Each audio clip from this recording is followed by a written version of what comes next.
Hello, baseball fans. Welcome to Stony Brook Field as the Whitecaps and the Anglers are set to meet up here on the baseball diamond today. The second of, shall we say, a two-game set, though it's actually a makeup from a week ago, as the Whitecaps were victors last night here on this field by a final score of 11-1. Carter Woodeel here alongside Aiden Doyle. Should be a good game here between Brewster and and the Chatham Anglers.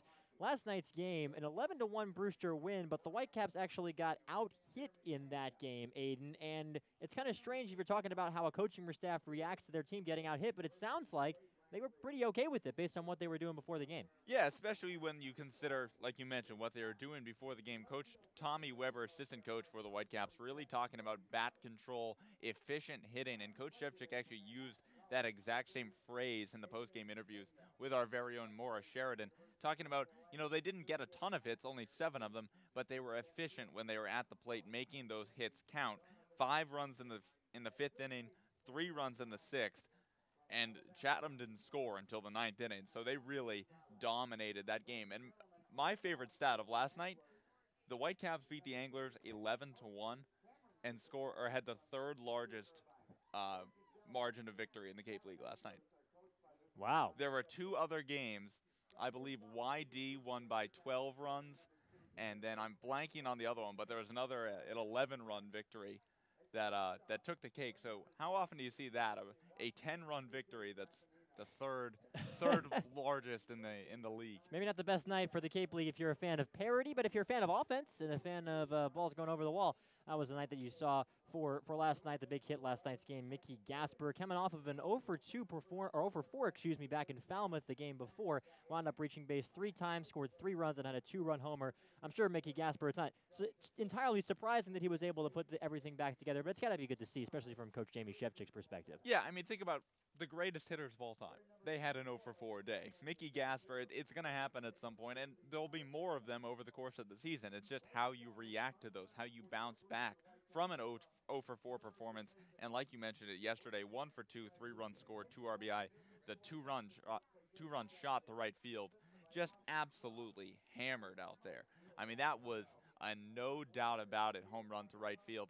And we've talked about this before. He's just such an advanced and intelligent hitter. He knows the strike zone so well that even if he's not driving the baseball every single time he comes to the plate, even if he's not hitting a home run every at-bat, he's very productive every time he steps into the box, whether it's working the count, working a walk, moving a runner over with a well-controlled ball in play. No matter what it is, Mickey Gasper, when he comes to the plate, you have a pretty good bet that he's going to do something productive. All right, let's get you set on the lineup. Let's start with the visiting team, the Chatham Anglers. They're going to be batting first. Want to get you set on that one. Jake Palomaki is back in the lineup. He will be in right field leading off for Chatham. Jeremy Pena, the shortstop, is in the 2-hole. Shea Langoliers, a late addition to this lineup, will be DHing and batting in the 3rd spot. Nick Patton is in the cleanup spot playing first base for Chatham. Cody Roberts is in the 5 spot. He will play left field. The catcher, Fabian Pena, bats 6th. Ashton McGee will be playing second base and batting 7th. Playing center field and batting 8th is Donovan Casey. And rounding out the Chatham order is Antonio Relat. He will be manning the hot corner at 3rd base. And Shea Langoliers has had a terrific season so far for this Anglers club. Yes, he has 355 in 8 games, 11 for his first 31, 5 runs scored, 4 doubles, and 3 home runs. 11 RBI, that's second on the Anglers team. He went 1 for 4 yesterday, so the Whitecaps pitching staff doing a very good job holding him in check. That last hit came in the 8th inning, so he really wasn't, a factor up there at the plate for Chatham yesterday. So that's got to be the strategy going into this one. This is a lineup that Tony Losi, Robert Broom, and Paulie Milto basically shut down for 9 innings yesterday. Obviously today, Will Tribuker on the mound for the Whitecaps doesn't quite have the stuff that Tony Losi does, so it's going to be more about can this defense hold up, because you got to believe Tribuker will be pitching more to contact than Losi, who's more of a strikeout pitcher. Yeah, Chatham managed 9 hits in last night's game, but they left 10 runners on base. Only got their only run in the 9th inning after the game was long out of reach for the Chatham Anglers. Let's keep things going. Get you set with the home team's lineup. The Brewster Whitecaps will be trotting out this following 9. Connor Smith is leading off on Jamie Shevchik's lineup card today. He is at 3rd base for the Whitecaps. A.J. Graffinino moves down to the 2-hole. He will be at shortstop as usual. Mickey Gasper, the man we've been talking about, will be at first base for today's game. He will hit 3rd. Marty Marty Costas is back in the cleanup spot out in right field. Michael Curry returns to the lineup as a designated hitter, batting fifth. Zach Gahagan makes his first start as a Whitecap this year. He will be out in left field and batting in the sixth spot. Justin Coons is the catcher. He will bat seventh. Christian Molfetta is over at second base for the Whitecaps today. He will bat eighth, and Hunter Bishop will round out the Brewster order. He'll play in center field. Besides Mickey Gasper, whom we've talked a bunch about, not just today, but all season, who should John Schiffner and the Chatham Anglers have their eye on here? For me, it's Michael Curry, batting in the 5 spot for Brewster, designated hitter out of the University of Georgia. I mean, this is a guy who not only when he gets a pitch he can drive, crushes the ball. I mean, this kid has unbelievable power, but he was working counts as well. I mean, coming into yesterday's game, he was leading the team in walks. Gasper retook that lead with 2 walks yesterday, but Curry's a guy who can see a lot of pitches and get one that he likes and uses all fields too. I think a lot of people have this idea of him as a big right-handed pull hitter, only drives the ball to left field and hits it very far. That's really not the case. We've seen him come up with a couple big hits for this Whitecaps team out to right center, over the second baseman's head, in between first and second, right up the middle. He really does use all fields, and it's because, much like Gasper, there's a very advanced approach when he gets to the box. All right, Brewster coming off a big win last night by a final score of 11-1. But the one issue that Coach Shevchik has talked about without his team has been arms and pitching and who he's going to trot out there. And after the national anthem is finished here in Brewster, we'll talk to Morris Sheridan a little bit about that and how he's going to stack up the pitching rosters for Brewster. Don't go anywhere. Whitecaps baseball's on the other side of this break. You're listening to the Whitecaps Radio Network.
We welcome you back. The lovely rendition of the national anthem has been completed. The ceremonial first pitch is happening, but the guy will be throwing out the actual, for real, non-ceremonial first pitch of this ball game is going to be Will Tribuker, who will be starting things off for the Brewster Whitecaps today. And the third member of our crew, Maura Sheridan, has a little bit more about him. Maura?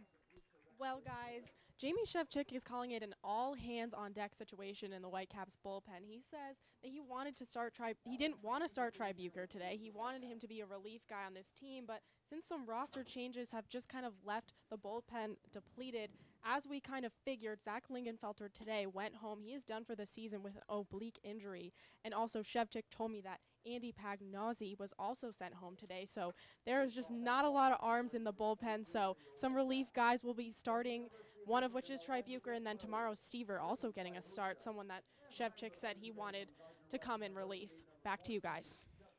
All right, Maura, thank you. And Pagnozzi coming off a pretty rough outing back in Falmouth, and that will be his last as a Whitecap this season. Pair head coach Jamie Shevchik. The numbers on Will Tribuker so far this season. This is, as Maura mentioned, his second start of the season, his fourth appearance of the year. Just 5 2/3 innings pitched all season. He's given up 4 hits, 4 runs, but only half of those have been earned. He's walked just 1 and struck out 7. What should Whitecaps fans be expecting today, Aiden, from Tribuker on the mound? I think they're just looking for length. I mean, this offense is playing well at the moment. Obviously, yesterday exploding for 11 runs, so he doesn't, have to throw 6 innings of shutout ball. This isn't one of these instances in which, he gives up 1 or 2 runs and you start looking down to the bullpen. They're just looking for length. Be efficient with your pitches. Don't nibble at the corners. Don't, try and finesse your way out of situations. Trust your defense. Throw strikes.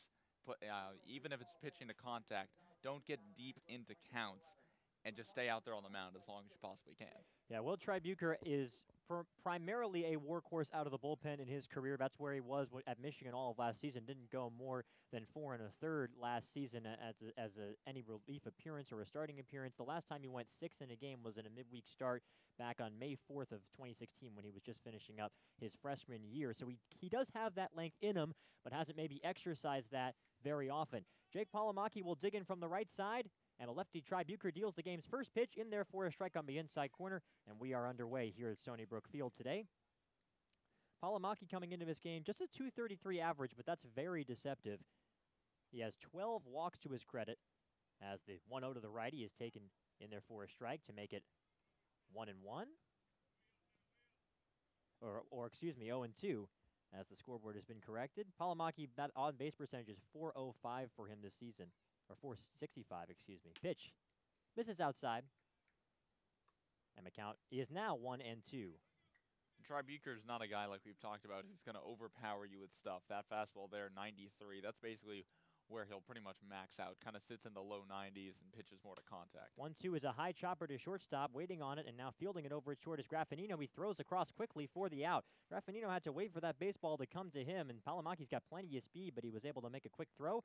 So there's one gone here in the top of the first. You touched on it there. Palomaki, good speed out of the leadoff spot for Chatham, and with that high chopper, it's a perfect scenario for a guy who thinks, okay, maybe this could be an infield hit, because it just got so high in the air, Graffinino has to wait for it. But we've talked so much about his quick hands, just a strong arm over there to first base, and got Palomaki by about a step and a half.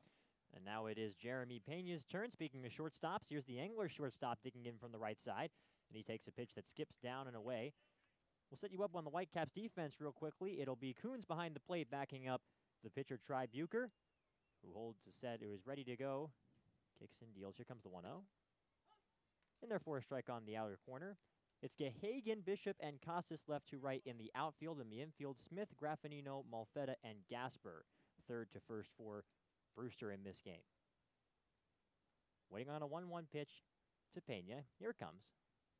It's hit softly on the ground to shortstop. Moving to his right this time is Graffinino. Another quick scoop. He throws to first base, and he cannot be fielded by Gasper, who had to take it on a slow hop. A bit of a tricky play there for Mickey Gasper, a catcher by trade. And we'll see how they scored that. That was kind of a big looping throw from Graffinino. They are going to give him an infield single, and so there's a runner on. Yeah, and I think that's the right play. I think that Pena had a pretty good jump on that one going down the line. Even though he's a right-handed hitter, still got down the line pretty quickly. And for Gasper, who's not necessarily a natural first baseman, kind of goes back and forth between catcher and first, and Graffinino ranging deep into the hole there. That's just an overall tough play. I would agree with that score being a hit. And so here is Shea Langoliers, who is the DH in Chatham's lineup today. The pitch is in there for a strike at the knees to the right-handed hitter. Runner on first base, 1 out. We are scoreless here, top of the first inning, just underway between the Whitecaps and the Anglers at Stony Brook Field. Langoliers hitting .355 on the season with a team-leading 3 home runs. Here comes the 0-1 pitch. Misses down and away to make the count even now. 1 ball and 1 strike. Langoliers also second on Miss Anglers Club with 11 runs driven in. The rising sophomore out of Keller High School in Keller, Texas. Holding the set is Will Tribuker. Stares in. Here's the 1-1. In there for a strike on the outer edge. So the righty to make it 1-2. Tribuker's delivery can be a tad deceptive for hitters. So 1-2 comes along as he now holds the set. And here's the pin. Nobody's going to go to first base instead as the lefty heads over. Langoliers really racked up the accolades while he was at Baylor. Had 10 home runs this past spring for the Bears, which was a record for a freshman catcher at the school. And they'll check the runner at first base one more time with the count 1 ball and 2 strikes. Pena so far this season 2 for 2 stealing bases. So Tribuker keeping an eye on him. Holding the set now. Here comes the 1-2 pitch. Misses up and away to make the count 2 balls and 2 strikes. Like what you said earlier, Aiden, about command going to be important for Tribuker. We've said that about a lot of the starters that Jamie Shevchik has been putting out there as he's ready to deal 2-2. And he'll check the runner once more. So Jeremy Pena being closely monitored over there at first base. We've seen it the last couple of games. A couple of steals where the other team has gotten terrific jumps for Brewster. We saw one in Falmouth and one here against Chatham yesterday. 2-2 pitch misses up and away to run the count full. Where the Brewster pitching and the defense has just kind of been caught sleeping.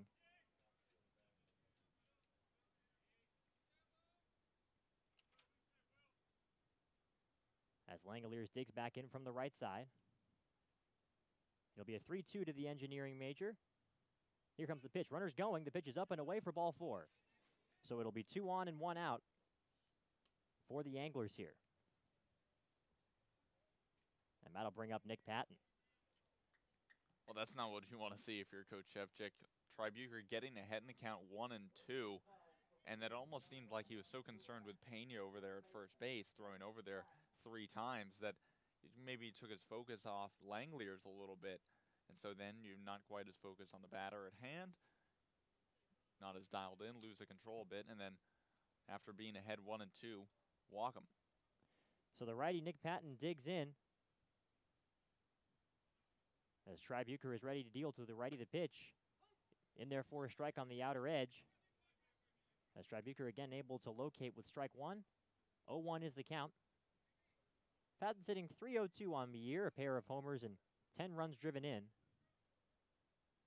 Started off the season as hot as anybody in the league. Here comes the 0-1.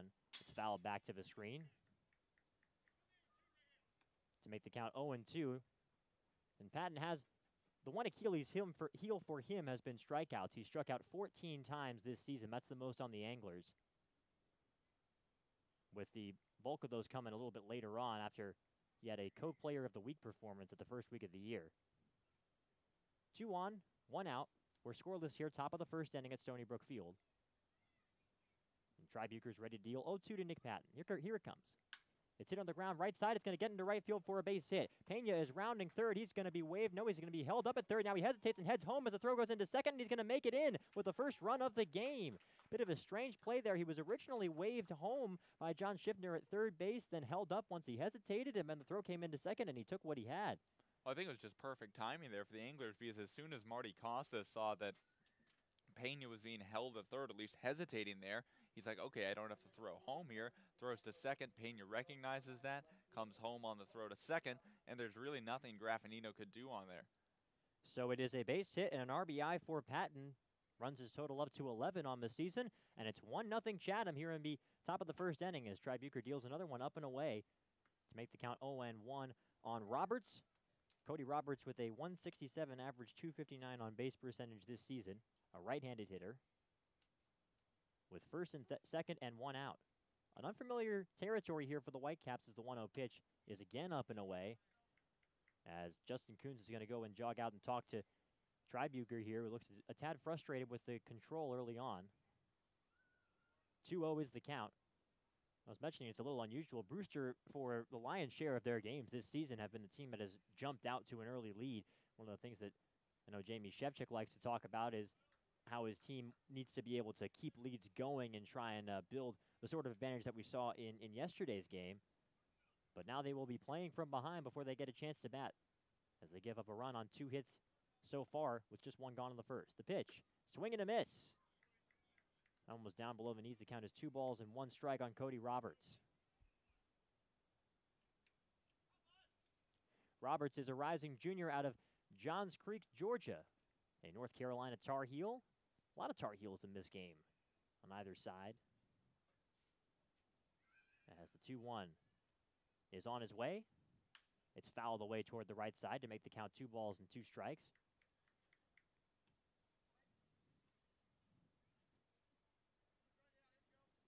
Roberts with North Carolina this past season hit .268 with a pair of home runs and 27 runs driven in. Just turned 20 years old about a week ago. And he's digging in, waiting on a 2-2 pitch. Whitecaps would love a double play here. The infield is at double play depth, and now Roberts will call for time.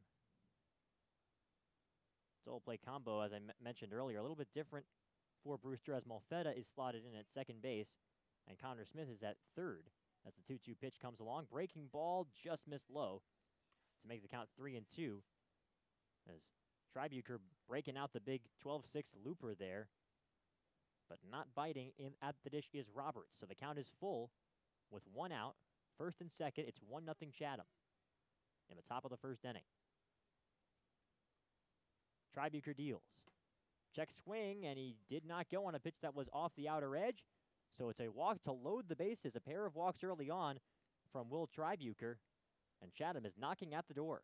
Yeah, this is not what Coach Shevchik wanted. Tribuker now with 22 pitches in the inning and 2 walks allowed, and still just 1 out and bases loaded for Fabian Pena. So this is a tricky situation in which the Anglers can get even more. So we talked earlier before the game about wanting to get length out of Tribuker, not throwing a lot of pitches, pitching more to contact. He's having trouble doing so far. And now here comes the righty Fabian Pena, and the pitch just misses up and away to make the count 1 ball and no strikes on Pena, who is getting the start at catcher for the Anglers. Bases loaded, 1 out. Tribuker deals. It's hit high in the air, but foul behind the plate. And so the count even now, 1 ball and 1 strike. These two teams played a game last night with one of the more unusual line scores you'll ever see in your life. Brewster had 11 runs on only 7 hits, and Chatham out hit them with 9 hits and only scored 1 run. Waiting on a 1-1, here it comes. It gets away from the catcher Coons outside, but they will not advance as Coons is able to slide and field it up against the chain link fence, and the runner on third base, Langoliers, decided against charging for home. So the count is just 2-1. Nice quick reaction there from Justin Coons as soon as the ball popped out of his mitt. Charged for it. Terrific defensive catcher out of Gardner-Webb. So 2-1 the count.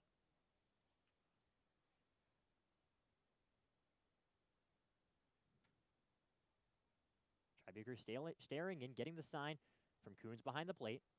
Here comes the 2-1. That one's just a bit up. And now makes the count 3-1. We've seen a lot of pitches left up so far from Will Tribuker. So far in this start. You were talking, Aiden, about how he needs to attack the zone a little bit more. So far hasn't really been able to do that as a 3-1 pitch is up and away for ball 4, and that will force in the game's second run. Chatham has a 2-0 lead on an RBI walk from Fabian Pena, and now it's McGee's turn. Yeah, now Austin Straw, pitching coach for the Whitecaps, walking out to the pitcher's mound because this is exactly what the Whitecaps were hoping to avoid today. 2 runs in the first inning for Chatham thus far, still only 1 out and the bases loaded, and one of them obviously right there coming on a bases loaded walk, Tribuker's 3rd of the game so far. And so for a game in which they are really hoping for length out of their starting pitcher, with, as Maura talked about, a depleted bullpen, not off to a very good start.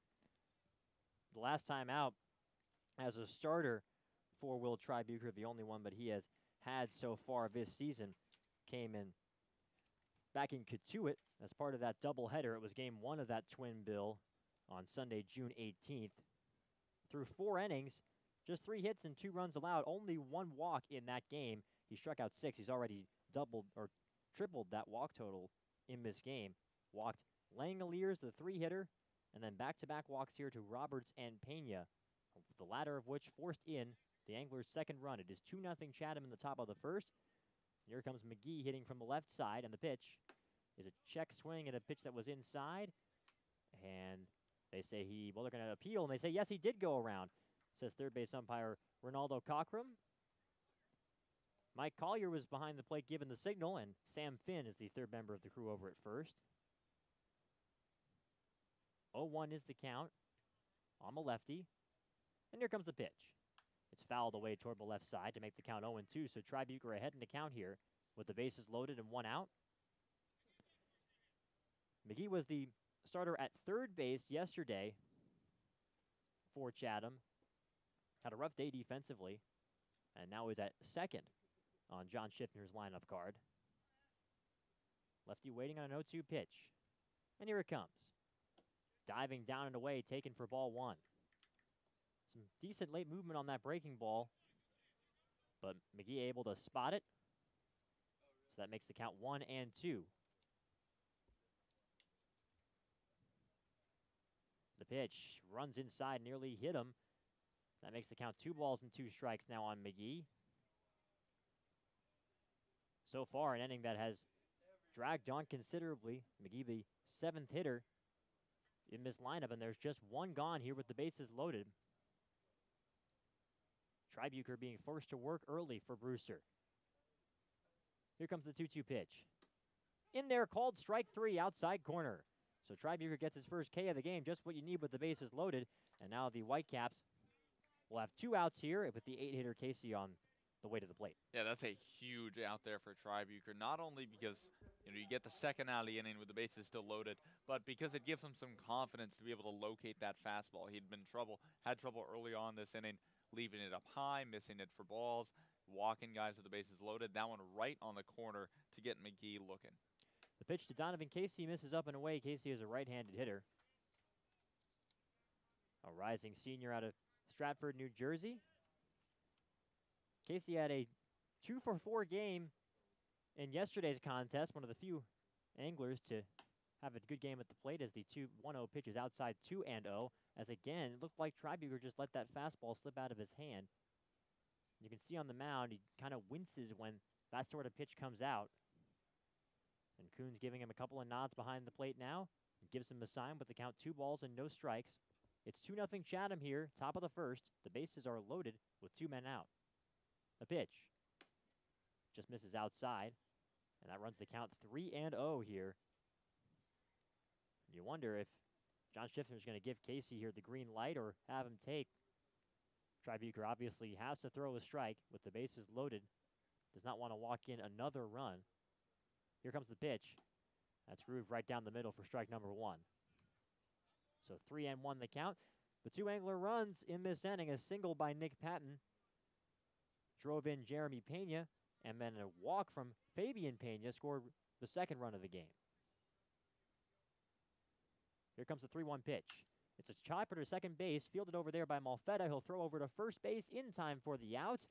Malfetta had to move a couple steps to his right and is able to make the play. So Tribuker is able to retire the final 2 hitters to prevent any further damage, but Chatham does get on the board. 2 runs for the Anglers in the top of the first, only 2 hits, 3 walks, and they leave the bases loaded at the end of a half inning of play. It's Chatham 2, and the Whitecaps coming to bat. You're listening to Whitecaps Baseball on the Whitecaps Radio Network.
Welcome back to Stony Brook Field.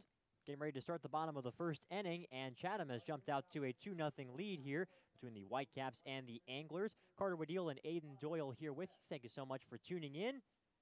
The top of the Whitecaps order, of course, here in the bottom of the first inning is starting with Connor Smith, who has slid into the leadoff spot for Jamie Shevchik's club, and the pitch to the righty is in there. No, it's just a bit low. From the starter, Cameron Bishop, the anteater out of UC Irvine. Another lefty, 2 lefties starting for each side in this game. And here comes the 1-0 pitch. That's in there for a strike. Bishop is going to be a redshirt junior next year out of Bray, California. Missed all of this past season with an oblique injury. Here comes the 1-1. It's hit high in the air toward right field on the run. It's Palomaki moving to his left, and it drops in front of him for a base hit. So the Whitecaps have a leadoff single off the bat of Connor Smith. Nice piece of hitting there by Connor Smith. Got the pitch down and away from Bishop, just drove it out to right field. That's another prime example of what Tommy Weber was talking about before yesterday's game, and that, you know, don't focus on your mechanics necessarily. Just he used the term, like, use a dry swing and let the ball get in the way. Smith there wasn't trying to do too much with it, just took his natural swing, went down and got it, and looped it into right field for a base hit. And the pitch is down and into the lefty A.J. Graffinino, who slides down to the 2 spot for Brewster. We've seen 3 different leadoff hitters in the past 3 games now for Brewster, as Daughtris was leading off 2 games ago in Falmouth, and then Graffinino was leading off yesterday, and now he's hitting second as Graffinino, and Smith is in the leadoff spot as Graffinino takes a pitch low. Graffinino on the season with a .400 on-base percentage, nice and even. No home runs and 4 runs driven in for the Whitecap shortstop. Smith can run at first base. He's 3 for 3 stealing bags this year. The pitch is hit on the ground off the glove of the pitcher, and he will run across, field it, and throw to first base in time for the out. Nice play there by Bishop to collect himself after that knocked right off of the webbing of his glove, just able to get the 1 out. Smith advances to second, and Graffinino is retired. Plenty of speed to deal with on that play. Yeah, and that was also a tough play for Nick Patton over there at first base, because the throw from Bishop took his, the glove hand, the left hand, right into where Graffinino was running, right into the base path. And so he not only had to catch it, but then also quickly snap that hand back so that Graffinino didn't run into his arm or hurt it in some way. I remember Mark Teixeira got hurt that way a couple of years ago when he was playing for the Yankees. Here is Mickey Gasper, the switch hitter, batting from the right side. It's 2-0 Chatham, bottom 1. The pitch misses low, and Bishop is behind the count, 1 ball and no strikes. Gasper hitting .366 with a .473 on-base percentage for Brewster, 3 home runs and 13 runs driven in. He can do it all when he digs in at the plate. Runner on second base, the 1-0 pitch misses up. Smith has taken a pretty aggressive lead out there at second, was dancing around a little bit. The count on Gasper is 2-0 now. And Bishop gets ready, checks the runner over at second, and here comes the pitch. Misses outside, so it's 3-0. And you never want to fall behind in the count against a hitter like Gasper. He knows the strike zone so well, and he's not afraid to draw a walk. Will happily lay off a pitch that he thinks is out. 3-0 pitch is way outside for ball 4, so Gasper didn't really get anything to hit in that at-bat. He draws a walk, and with 2 on, it's time for Marty Costas. And you got to wonder if the word about Mickey Gasper is getting around the Cape League. Not only that he knows his strike zone well, but when you throw him a strike, I mean, he's just going to drive the ball. He's that good of a hitter that you rarely see him make soft contact. It's almost always hit hard. So in this situation, why pitch to him? You got a guy in Marty Costas who we know has talent, has power, but hasn't necessarily put it all together. And he swings and misses at the first pitch from Bishop. Yeah, Costas and Gasper have 2 very different approaches at the plate, I think. They both have been pretty effective so far for Brewster this season, but Costas much more of a free swinger early on. Though, as you mentioned, Tommy Weber's kind of trying to get these folks to just try and put the ball in play as he fouls the 0-1 pitch back into the screen. So behind him, the count 0-2 is Costas. The average for Costas isn't great, 192, but he's got a .353 on base percentage. Doesn't have as many at-bats as maybe some of the other guys on this team right now. Does have a pair of homers and 6 runs driven in. Holding the set is Bishop on the mound. Checks the runner at second, the 0-2. It's hit high and foul toward the right side. It's going to drop without anybody grabbing it. It's a little looper over toward the right side. And it skitters along the warning track over by the Bat Boys in the Anglers' dugout. And so the count remains 0-2 on Marty Costas. I know we touched on it yesterday during the game, but the game that Coach Weber was playing with these guys, and that he would pick out a target out on the field, and you had to hit the ball in batting practice right there, whether it be, you know, one of the relievers out in right center field, or the Franklin Sports sign out on the outfield fence, or in between short and third, whatever it may be. One of them was the third screen up the middle.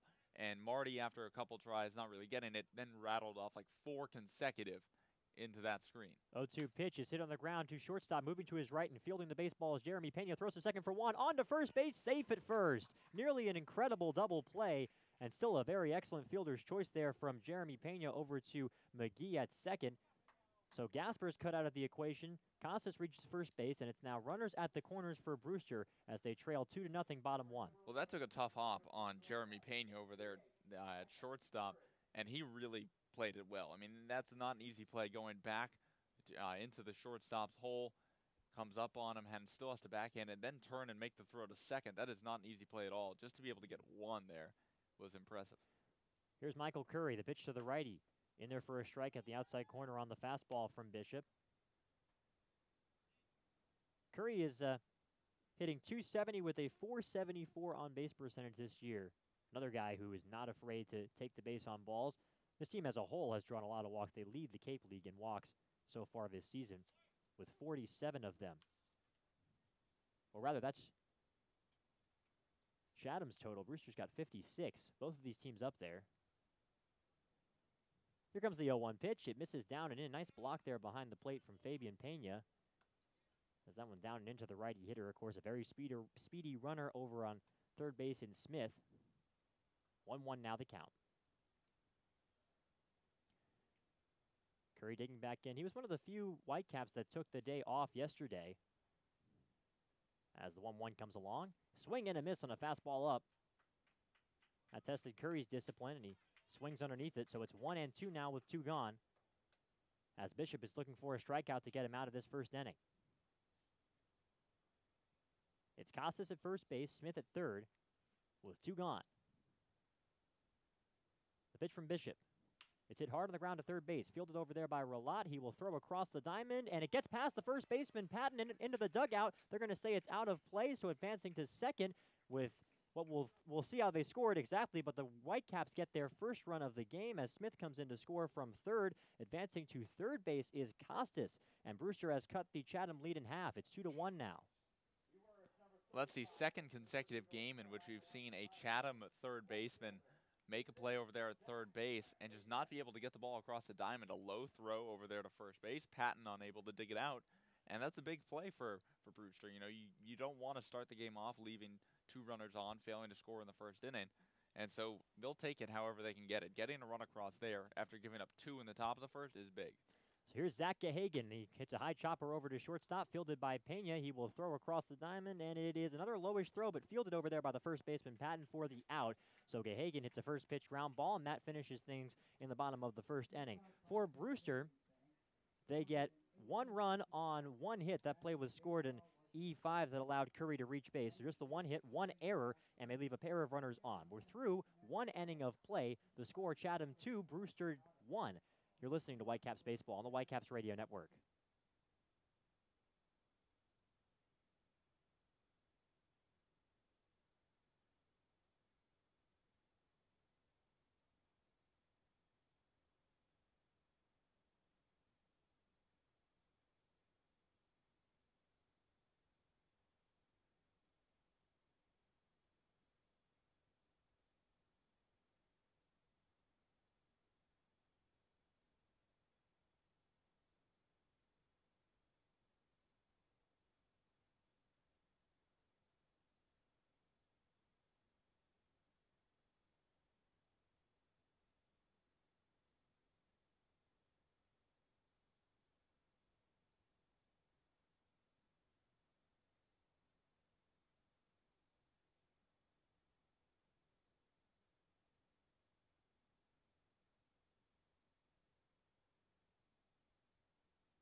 Back to Brewster Whitecaps Baseball. Here are Carter Waddell and Aiden Doyle.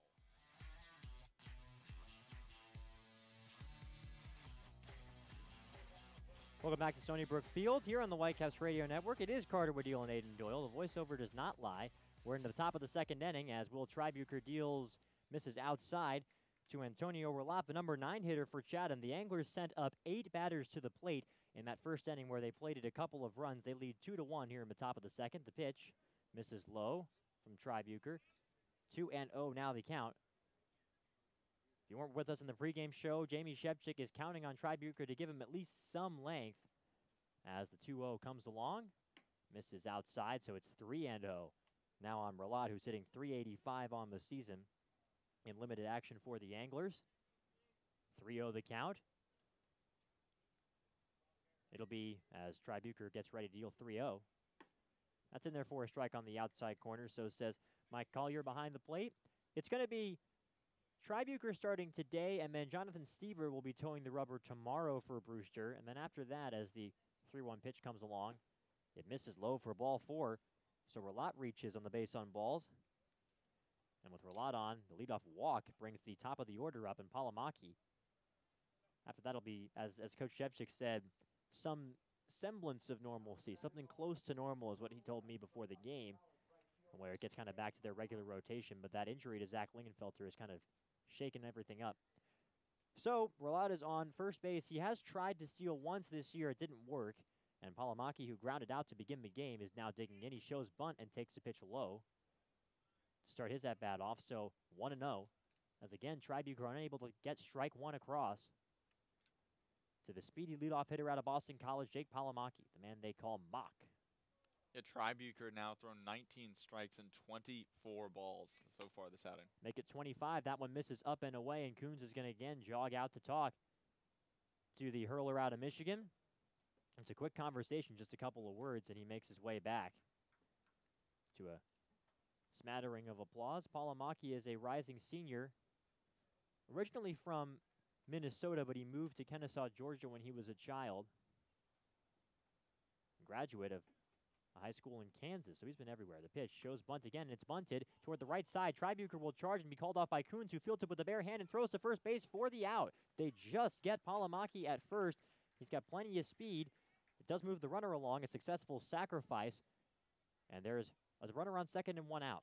Well, that was a tough communication there between Coons and Tribuker because the bunt kind of fell right in between them. Coons, obviously the catcher, coming in, moving forward. Tribuker, left-hander, falling towards third base, then has to kind of turn and spin, so it'll be a little bit more difficult for him. But at the same time, he's moving towards the ball, so Coons kind of hesitated there and wasn't able to fluidly pick it up and throw it in one motion. And, I mean, they got Palomaki, so they got what they wanted, but just barely. Jeremy Pena digging in the right. He hits it high in the air, but foul toward the right side. That'll head over the Anglers bullpen out there on the right side here at Stony Brook Field. And the count is quickly 0-1 on Pena. He got the rally started for Chatham with an infield single in the top of the first inning. Chatham leading 2-1 over the Whitecaps in the top of inning number 2 with a runner on second and 1 man out. Here comes the 0-1 pitch. It's fouled back to the screen to make the count 0-2. So Tribuker able to get ahead in the count here after getting Pena to foul off a couple of pitches. And the count 0-2 on Jeremy Pena. Tribuker staring in, gets the sign from Coons. And now is ready. Here comes the 0-2 pitch. That just missed off the inside corner to make the count 1 ball and 2 strikes. Pena out of Calusa Prep in Miami, or excuse me, that's Fabian Pena. He's from Providence, Rhode Island, is Jeremy. 1-2 the count. And the pitch to the righty just misses outside, so that evens the count now 2 balls and 2 strikes on the righty out of University of Maine, the Black Bears. It's pretty eccentric mascots in this ballgame. We saw a blue hose yesterday for the Anglers at a Presbyterian, a black bear at the plate. We've got an anteater on the mound as the starter. 2-2. Breaking ball, tried to drop it in for a strike, but it missed off the outside corner, so that runs the count full. So Tribuker was able to get ahead in the count 0-2, got a couple of foul balls, and now throws 3 straight out of the zone, only one of which was particularly close. And it's a 3-2 pitch. Here it comes. Swing and a miss. He got him. Not sure if that one was in the strike zone either, and Pena chases it. That might have been off the outer half, but he's down swinging, and there are 2 gone in the top of the second. Either way, it's a good pitch from Tribeaker because it's either in the zone and it's a strike, or it was just close enough to be the zone where it's a pitch that Pena knows he can't just take. He has to at least try and get a piece of it to foul it off and stay alive with the count full. Pena chases that one right on the outer part of the plate and swung right through it. So here comes Shea Langoliers. Tribeaker gets the sign he likes to deal the first pitch to the right-hander, and here it comes. It misses up. Now it just didn't have any bite to it, and again, Tribeaker leaves the pitch up and away. We've seen Coons, the catcher out of Gardner-Webb, get out of his crouch a lot so far in this game to reach up and grab those baseballs. Setting up low and away here is the pitch. That's in there for strike 1 on the outside part of the plate. Makes the count 1-1. Even that pitch seemed to rise up a little bit above Coons' target, but still a good pitch there from Tribeaker. Tribeaker now, though, at 53 pitches through just an inning and 2/3. And he's a guy who likes to work with soft contact, and you got to keep the ball down in the zone for that. 1-1 pitch is left up high again to make the count 2-1. Brewster trailing Chatham 2-1. We're in the top of the second inning at Stony Brook Field. An overcast day right now after perfect weather for yesterday's game. Here comes the 2-1 pitch.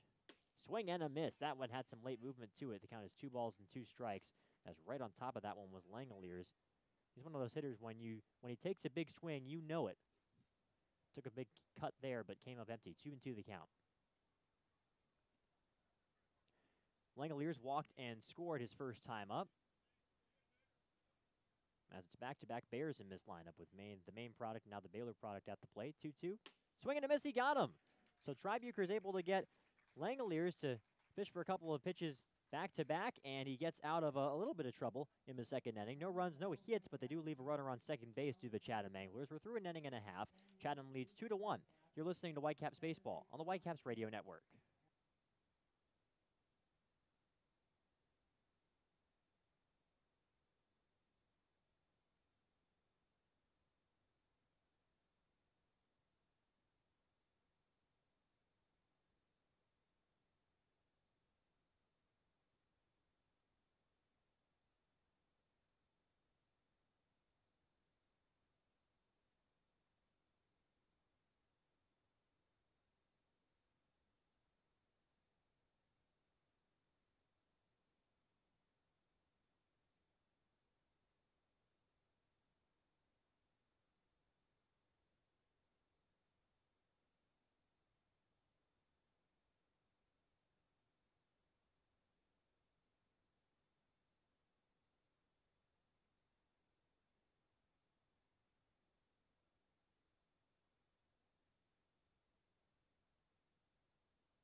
Now, back to Brewster Whitecaps Baseball.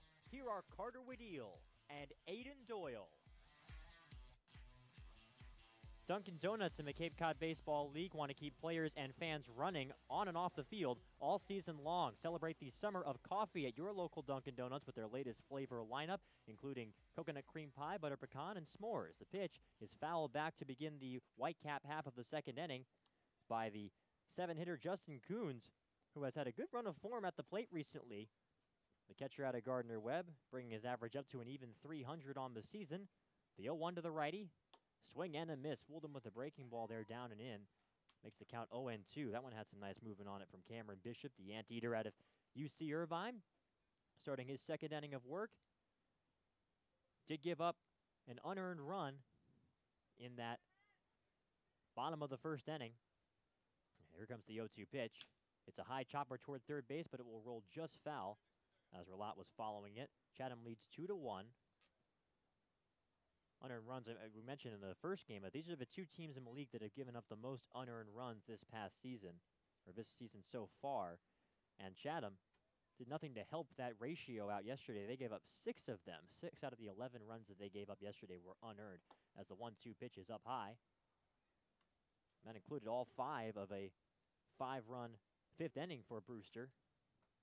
They all came across with 2 outs. 1-2 to Coons.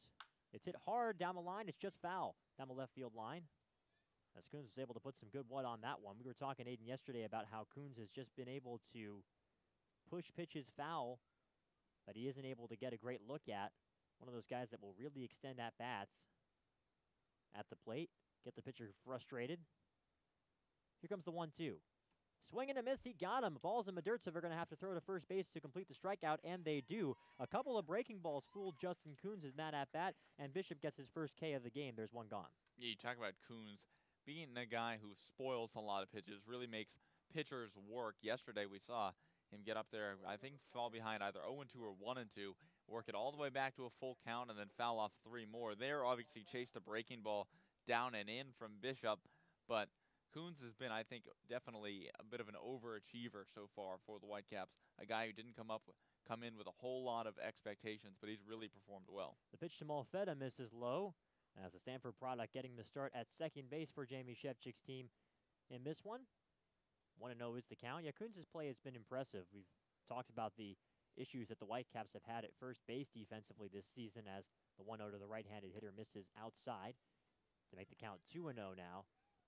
But it looks like the catcher would have been kind of in the same category as first base in the first few games of the season.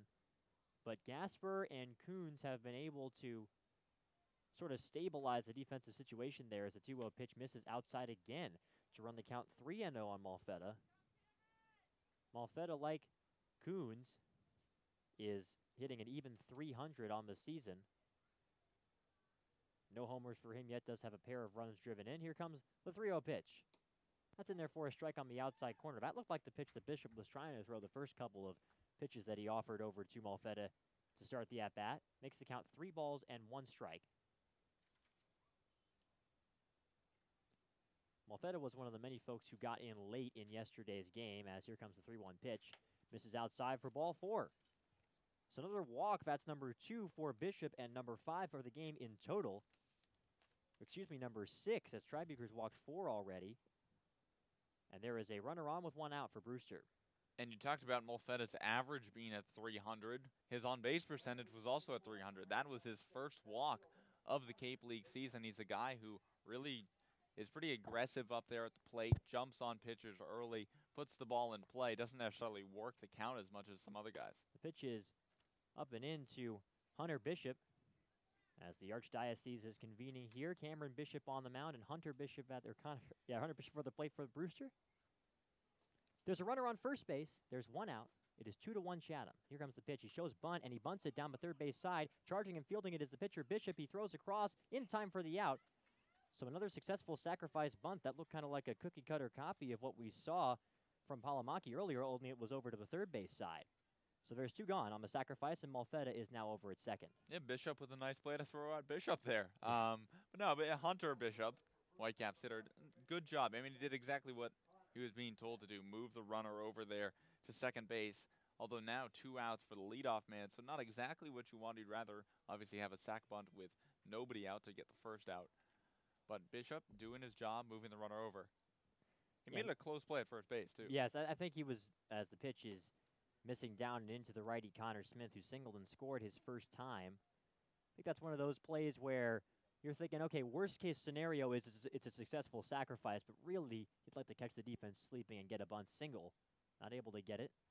1-0 on the way. It's hit well into center field, and that one is going to get down for a base hit. Rounding third is Malfetta. He's being waved home. The throw comes in, and it is offline, and Malfetta is safe at the plate. That one was just missing over to the third base side. And the catcher, Fabian Pena, looks like he might have had a play if that had been a little more accurate, but Malfetta comes in to score, and the Whitecaps have tied the game on an RBI single from Connor Smith. Yeah, the center fielder, Casey, got to that ball right as Malfetta was at third base. So, I mean, that gives you an idea of where Malfetta was on the base paths when third base coach Ryan Smythe's telling him to go. I thought, frankly, he was going to be thrown out at the plate, but no, throw was offline. Malfetta with a good slide to avoid the tag for Pena, and a tie game. Connor Smith staying hot at the plate. And here comes Graffinino. He takes a pitch in there for a strike. Smith kind of justifying Jamie Shevchik's decision to put him at the top of the lineup today. Couple of singles. And Graffinino moving down to the 2-hole. And here comes the pitch to AJ. It's a breaking ball hit on the ground to the right side. Moving to his left and making the play is the second baseman McGee. He throws to first base for the out. That retires the side. So Graffinino is retired 4-3. But the Whitecaps are able to push a runner across. They tied the score at 2 and an RBI single from Smith. For Brewster in the inning, 1 run, 1 hit, no errors, and 1 runner left on base. We're through 2 full innings of play. It's 2-2 even here at Stony Brook Field between the Whitecaps and the Anglers. This is Whitecaps Baseball on the Whitecaps Radio Network.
Now, back to Brewster Whitecaps Baseball.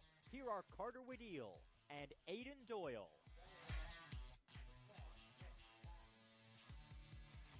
The 4, 5, and 6 hitters are due up for the Chatham Anglers as we get ready to start the top of the third inning with the score knotted at 2. And Will Tribuker deals a pitch outside to Nick Patton to start his at-bat. The count is 1-0 now on Patton. Patton, his first time up, drove in the first run of the ball game with an RBI single in that first inning, where Tribuker deals a pitch in there for a strike on the outside corner to even the count 1-1. Seems like the location on that fastball for Tribuker has been feast or famine today. 1-1 pitch, just misses outside. Tribuker taking a couple of steps back onto the mound, looked like he wanted that call, didn't get it from Mike Collier behind the plate. And the count is 2-1. Tribuker shakes off a couple of signs from Coons and now gets the one he wants. 2-1 pitch. That just missed, and it looks like got a piece of Mike Collier. Not sure exactly where that could have hit him, but he will take a couple of steps around here. Coons will go and talk with Tribuker as Collier attempts to walk that one off. That kicked off of the mitt of Justin Coons. Wasn't looking for something down and in, had to stick the glove out to the other side and wasn't able to cleanly catch it. So Mike Collier will take a moment with the count 3-1 on Patton. You know, that's one of my favorite things about baseball is just the like mutual respect, understanding. Obviously, the catcher and the umpire don't always agree on everything, and there are some times where you're flat out just angry with the other one. But you know, if the umpire gets hit, the catcher will innately go out to the pitcher's mound, have a chat with him. They could be discussing where they're going for dinner tonight, but just give the umpire some breathing room. If the catcher gets hit with something, he might go out, brush home plate out a little bit, call for baseballs from the bat boys or something like that. So there's that understanding between the two of them. That 3-1 to the righty, just missed it up. So Tribuker surrenders his 5th walk of the game here in the top of the third inning. It's a leadoff walk, the second leadoff walk that he's given up in as many frames, and so Patton is aboard.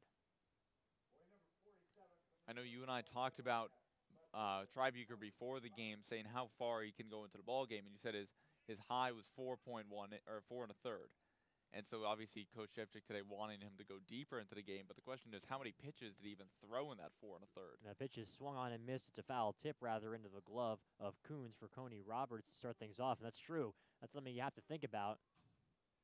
So 5 walks already today. He's only gone 2+ innings. That could feel though like 3 or 4 already. 0-1 from a lefty, in there for a strike on the outer edge. That seems to be the pitch that he's trying to go to. That fastball outside and down in the zone to hitters is his bread and butter. But he has not been able to rely on it as much as he would like. Usually a guy who tends to pitch to contact, kind of has that repertoire of a bullpen workhorse. Here comes the 0-2, and it misses outside to make the count 1-2. First time up for Cody, he drew a walk against Tribuker in the first inning. And now faces an 0-2 count here. Pitch is outside, makes the count 2-2 now. With the score 2-2 in the top of the third. Chatham got both of their runs in the first inning. Brewster got an RBI, or rather an error that off the bat of Curry to score their first run as the 2-2 pitch is low. He checked his swing, and they appeal and say he went around. So that is strike 3. So that's the 4th strikeout of the game for Will Tribuker, which is also a tad unusual, along with the walk total. And there is one gone in the third. Yeah, it's been unusually like feast or famine for Will Tribuker. He's either striking guys out or he's walking them. So he's just, it's an interesting stat line. You should think, okay, if he's striking people out or giving up hits, then he's throwing strikes.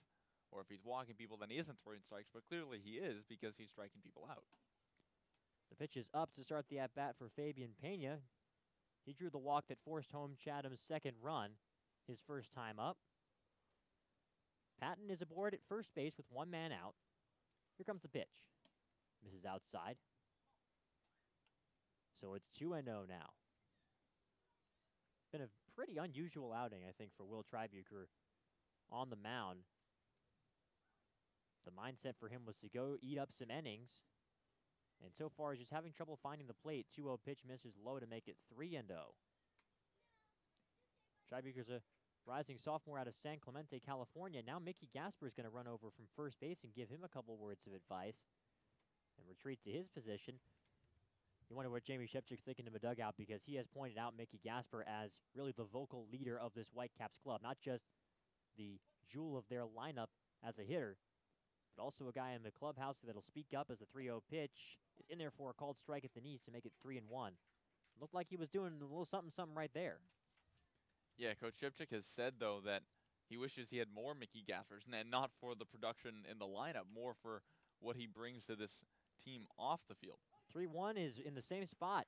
A called strike 2. Or not even off the field, but aside from the actual playing of the game, the vocal leadership, the relationships with the teammates, the understanding of the game, the ebb and flow of just a single game. Runners going on a 3-2 pitch. It's hit high in the air, out to right field on his horse. Moving to his left is Costas, and it drops into the right field corner. Heading around second, heading into third, now being waved home is the runner Patton, and he will come in and score as the throw is cut off.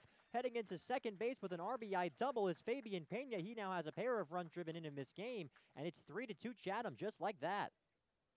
A nice hit by Pena down the right field line. Costas with the right-handed batter up, wind blowing out to left center today, playing pretty far from the line. And Pena shot that right down into the right field corner. Costas cuts it off, but the throw comes into second and kind of got away from Christian Molfetta there towards second base. And so the third base coach, John Schiffner, who's also the head coach of the Chatham Anglers, recognizes that, and he's immediately sending Patton, who was already on first base. He's a big guy. The pitch is up and in to the lefty hitter McGee. Yeah, Patton was on his horse from the word go there. He was running on that 3-2 pitch, and he did not slow down. Costas did his best to run down the baseball out in the right field corner, but couldn't get to it. Managed to cut the ball off as the 1-0 pitch misses up and in to make it 2-0. But as you said, the throw came into second base because Patton was just racing around the diamond for the Anglers. It's his first run scored of the game. It is 3-2 Chatham here in the top of the third. The pitch is outside to McGee, who was a strikeout victim looking his first time up. But again, Tribuker behind him a count, 3-0 on the lefty swinging Ashton McGee. Tribuker getting ready to deal 3-0. Here comes the pitch. That's in there for a strike on the inside corner. And the count is 3-1. As McGee digs in here. Tribuker now trying to limit the damage. Just the one run allowed here, but the runner on second base looming large in Pena. 3-1 pitch, swing and a miss. Makes the count full now again, 3-2. How many full counts have we seen so far in this game, Aiden, from Tribuker? It's been a lot. Too many for Coach Shevchik's liking, I can tell you that much. And there have been a couple times where Tribuker's gone ahead 0-2, and the Chatham Anglers hitters have worked it back to a full count. 3-2 pitches hit high in the air into left field, moving to his left and coming in a bit out there is Gahagan, and he makes the grab. heading still toward the foul line to retire McGee. There's the second out. As Gahagan looked like he had to pick that one out from the gray sky for a minute, but does come down with the baseball. 2 gone. Yeah, it was sunny earlier here today in Brewster. Now the cloud cover has come in. And the wind's still a factor here at Stony Brook Field, as it always is. This is a ballpark that has basically a wind tunnel out towards the left center field. And Gahagan, this is just his second game back in a Whitecaps uniform. Still getting reacquainted with Stony Brook Field, playing left field today after playing first base yesterday. Donovan Casey takes a pitch outside to the right-handed swinging Boston College product. And the count is 0-1. Pena's on second base. He's starting at catcher, but does have some speed to him. A pair of stolen bases in 2 tries this season, so not to be ignored at second. The 0-1 is a ground ball. That one knocked off against the shin of Donovan Casey, and he will take a second to collect himself. As you're talking about that mutual respect, Aiden, the home plate umpire Mike Collier comes in to talk to the hurler Tribuker.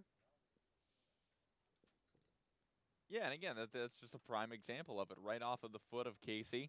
And the home plate umpire Collier understands that, takes the time to go out and talk to Tribuker. And I think, people have their favorite sports, and I get it. You can like basketball or hockey or football, or some people like soccer. Nothing beats baseball to me. Simply, there are so many nuances to the game that you can't find in other sports. Things like that I think go underappreciated when people just look at box scores and the pace of the game. 0-2 pitch is swung on and missed. They will go over to first base to confirm the strikeout. And Tribuker gets strikeout number 5 on the game, but gives up run number 3 for the Anglers in the top of the 3rd inning. They get 1 run on 1 hit. They leave 1 on. We're through 2.5. It's 3-2 Chatham on the Whitecaps Radio Network.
Now, back to Brewster Whitecaps baseball. Here are Carter Wedeel and Aiden Doyle. We welcome you back to Stony Brook Field. Whitecaps and Anglers here. Mickey Gasper will lead things off for Brewster, and the switch hitter batting from the right side takes a pitch outside.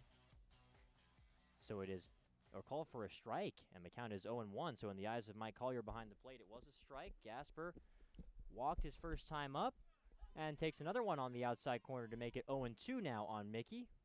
I don't think Gasper liked either one of those calls, but he's a guy who's fallen into an 0-2 count before, battles back. He understands the strike zone. He can make adjustments in the middle of an at-bat, and I think that's really what separates him from a lot of other Cape League hitters. Here comes the 0-2 pitch. It misses outside. So that makes it 1 ball and 2 strikes on Gasper. Yeah, Gasper, kind of reminds me of a good tennis player after a rough point when he can't quite get the good look at a pitch as he looks at that one for a ball down below the knees in the dirt. 2-2 the count on Gasper. The score is 3-2 Chatham. We're in the bottom of the 3rd inning. Brewster added a run in each of the first 2 innings, looking to keep that momentum going as the 3, 4, and 5 hitters are due up for the Whitecaps. Here comes the 2-2 pitch. Checked his swing. He went all the way around. It was in the dirt, so they'll throw over to first base to confirm the K. And Gasper is retired via the strikeout, the second strikeout of the game for Cameron Bishop on the mound for Chatham. There's one gone. Well, this is a great pitch there from Bishop, recognizing he has 2 strikes on Gasper, going downstairs, trying to get him to chase, and he did. Gasper tried to check up there, didn't quite do it, went all the way around. Plate umpire Mike Collier said that, and a nice block by Pena and a good throw down to first base to get Gasper for the strikeout. So here's Marty Costas. And the pitch to the right-handed hitter is hit high in the air toward foul ground on the right side. On his horse is the right fielder Palomaki, but he'll not get to the ball in time. That one bounced a couple of feet away from the line, designating the start of the Anglers bullpen in the right side. 0-1 is the count on Marty Costas, who went first pitch swinging again there. And they'll take a second to make sure Palomaki gets back out to his spot out in right field. Costas, his first time grounded into a fielder's choice in the first inning. Here comes the 0-1 pitch. Misses down and in to the righty. Makes the count 1 ball and 1 strike on Costas. Digging in against Cameron Bishop, who has settled in nicely so far here. 1-1 coming along. It's a foul ball. Just fouled that one, dribbled in front of the plate after knocking off a piece of Costas. Count is 1-2. Costas is back out in right field for the Whitecaps today. The outfield looks like first base has kind of been shifting, though perhaps without as much of the drama that comes with first base for Brewster. Here comes the 1-2 pitch. It's hit hard on the ground to shortstop. Fielded there by Pena. Nice scoop on a tricky hop. He throws across to first base for out number 2. There are 2 gone quickly here in the bottom of the 3rd. That's the second nice play we've seen by Pena over there at shortstop. First one was ranging to his right into the hole between short and third. That one just kind of right at him, but like you mentioned, trying to take a tricky hop up on him. He didn't even use the 2 hands, just with his glove. Very, very casual, very nonchalant there. Just oops, picked it up, and a nice strong throw over to first base. So now it's Michael Curry's turn. The DH out of Georgia takes a pitch down and in. So he's ahead in the count. 1-0 is the count on Curry. Curry was at the plate when Brewster scored their first run, hit a ground ball to third base, and a low throw from the third baseman Rolad allowed to run to score. 1-0 pitch. Again misses, same spot, down and in to make the count 2-0 on Curry. As the wind's starting to blow a little bit more fiercely out to center field here at Stony Brook Field in Brewster. With 2 outs and nobody on, the Whitecaps trailing 3-2. The pitch is a high chopper foul third base side to make the count 2-1 on Curry, who, like Gasper, is quite good at seeing the plate. And he asked the home plate umpire Collier for time as he digs back in. We're ready to go again. Here comes the 2-1 pitch. It's hit high in the air out to left center field. Moving to his right as the center fielder going to drop in there for a base hit. Into the left center field gap, Curry has himself a single as Casey wasn't able to run it down. So the Whitecaps have a runner on with 2 out here in the 3rd. And I think that just shows the strength there of Michael Curry, because he didn't square that one up, didn't get it on the barrel, kind of caught it out on the end of the bat, and it was down and away too. Just reached out, got it off the end of the bat, and sort of flicked it out into left center field. A lot of guys, that's a weak ground ball to shortstop or hit right in front of home plate. Curry, as strong as he is, able to shoot it into the left center field gap, and now the Whitecaps have a man aboard with 2 down. And now it's Gehagen's turn. He takes the pitch outside. So again, ball 1 out of the hand of Cameron Bishop. 3rd straight hitter where he's missed with the first pitch here in this 3rd inning. 1-0 is the count on Gehagen. Curry aboard at first base with 2 gone. Whitecaps looking to tie the score here. Checking the runner at first and deals is Bishop. The pitch, check swing on a ball in the dirt. Did not go around. Did Gehagen. So the count is 2-0. Gehagen grounded out to shortstop to end the 1st inning, his first time up. And now holding the set is Bishop, ready to deal 2-0. Here comes the pitch. Swing and a miss. That one dived down, and Gehagen took a rip at it, but comes up empty. The count is 2-1. Gehagen, one of the newer additions to this Whitecaps team. Got here yesterday, got in for a cup of coffee, got 1 at bat after entering the game as a defensive replacement. 2-1 now the count on the right-handed hitter. The pitch. It's a hard ground ball to shortstop. Pena will field it. He throws to second base to get the force play at second, and so the fielder's choice will end the inning for the Whitecaps. At the end of 3, the Whitecaps get just the 1 hit in the 3rd, no runs, and 1 runner left on. Brewster still behind 3-2. You're listening to Whitecaps Baseball on the Whitecaps Radio Network.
Whitecaps baseball. Here are Carter Wedeel and Aiden Doyle. Back here at Stony Brook Field in Brewster, where William Tribuker back out on the mound for the Whitecaps for his 4th inning of work. First pitch to the number 9 hitter, Antonio Relat, misses down and away for ball 1. Relat, a right-handed hitting third baseman out of the University of Alabama, Birmingham, takes a big cut at that one from Tribuker. Gets nothing though, and now quickly the count 1-1. Tribuker looking into his catcher, Coons. Now through the windup and the 1-1 pitch. Hit on the ground towards short. High hop for Graffinino. Fields throw on to first in time for out number 1. Another nice job by a shortstop on a tricky hop there. We've seen a few over there on the left side of the infield today. Graffinino and Pena have been able to, for the most part, handle them well. Now it's back to the top of the order for the Anglers. Jake Palomaki, switch hitting right fielder for the Anglers, leading things off. 1 down here in the top of the 4th inning. Chatham on top of Brewster 3-2. Each team with 3 hits. Chatham with an error as Palomaki drops a bunt down the third base line. Fielded by Smith at third. Charging throw on to first in time to get Palomaki for out number 2. So Palomaki, who we've seen with good speed, lays down his second bunt of the game. And that one on the 5-3 for out number 2. Yeah, wasn't quite able to get that first bunt that he laid down either. A nice play from Smith, taking charge and hustling down the third baseline to field that baseball. Yeah, he's playing back behind the bag. Tribuker finishing towards the third base dugout, had a play on it as well. Smith, though, calling him off and able to play. Now the number 2 hitter, Jeremy Pena, shows bunt, but takes it back as Tribuker pours a fastball over the outer edge for strike 1. Pena today 1 for 2, singled in the first, and would come around to score the Anglers' first run of the game, and then struck out swinging in the second. 0-1 from Tribuker, misses high and outside to even the count at 1 ball and 1 strike. Pena, the shortstop out of the University of Maine, as Tribuker deals a 1-1 fastball that misses down and away for ball 2. Pena entered the game batting .265, 9 for his first 34, 6 runs scored, no home runs, 4 RBI. Pitch from Tribuker, fouled straight back into the backstop. Evens the count at 2 balls and 2 strikes.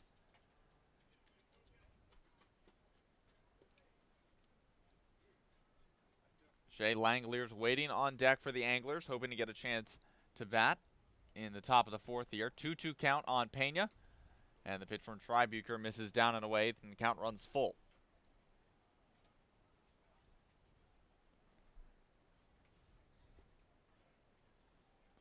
Wind shifting a bit here at Stony Brook Field, now out towards right center field. Earlier in the game had been out towards left center, which is where we've seen it primarily this season. And now it shifts back there. Full count and the payoff pitch. This one chopped foul towards the Whitecaps dugout, so Pena stays alive. Pena, the number 2 hitter in this Chatham Anglers lineup, which features 7 right-handed batters, 1 lefty, and 1 switch hitter. Full count to the Chatham shortstop, and the pitch from Tribuker hit on the ground just fair down the first base line as Costas charges. Pena takes a big turnaround first, but he'll be held to a single, and so the Anglers have a man aboard with 2 down.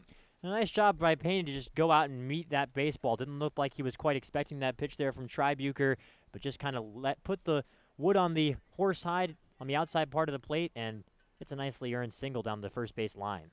And that'll bring up Shea Langlears, one of the best hitters in this Anglers lineup. He's 0 for 1 today, but did reach on a walk in his first plate appearance and would come around to score. And now Jamie Shevchik will walk out to the mound and signal to the bullpen. So it looks like there will be a pitching change here for the Brewster Whitecaps with 2 down in the top of the 4th inning. And that will be it for William Tribuker. We're waiting to see who's coming in for the Whitecaps. It looks like it's going to be Joe Demers, the right-hander out of the University of Washington, if my eyes do not deceive me. And we'll take a short break as Demers warms up. Keep it right here. You're listening to Brewster Whitecaps Baseball on the Brewster Whitecaps Radio Network. Okay, I think That's Mockmer. it is? Yep. I thought it was Demers too. That's funny. Because Demers is 32 and has a beard. Mockmer is 33 and has a beard. Wow. They're like the same height, too. How high is Demir's is 6'1", Mockimer's 6'2". They're very the doppelgangers.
It's Chris Mockmer who takes over on the mound for the Brewster Whitecaps here with 2 outs in the top of the 4th inning, not Joe Demirs. So William Tribucher's day is done. He's still responsible for the Anglers base runner Jeremy Pena at first base. Gave up 3 runs, 4 hits in 3 2/3. And now Mockmer will face Shea Langoliers, number 3 hitter for the Chatham Anglers. First pitch fastball, cut on and miss for strike 1. Mockmer, right-hander out of the University of Kentucky. Features a mid-90s fastball, can run it up to about 96, 97. A guy who the Kentucky coaches describe as extremely competitive. Also features a slider, misses down and away with that fastball. Good stop from Coons to hold Pena at first, and the count evens at 1-1. It's an interesting decision, I think, from Chevchik to run out Mockmer, who appeared to be the guy that Chevchik had pegged to be his closer early in the season, but there haven't been a ton of save opportunities, and this is a situation I kind of like the move where you need to keep the Chatham Anglers right where they are here early in this game. 1-1 count and the pitch. Fastball runs in on Langoliers, 2 balls and 1 strike. And I think that's more of the 2017 Terry Franconia, use your quote-unquote best reliever in the high leverage situation. And I know it's really early to be saying high leverage, but you're right. You can't let this game get away from you here with Chatham with a 3-2 lead. This one roped out towards center field. On the run is Bishop, and he won't get there. That one's up against the wall. They're waving home Pena, and he will score as Langoliers into second base standing up with a 2-out RBI stand-up double, and now Chatham extends their lead to 4-2. Well, another clutch hit from Langoliers now has 12 RBI on the season, up to an even dozen for him. That run will be charged to Tribucher. That's a tough hit to give up for Mockmer after just coming into the game. Well hit out to center field. That one had a chance to go out, especially with the way the wind is blowing out to left center, but not quite. And an RBI double, I'm sure, will be just fine for Anglers and the Chatham Anglers. Now the number 4 hitter, Nick Patton, stepping in for Chatham. Right-handed hitting first baseman out of the University of Delaware.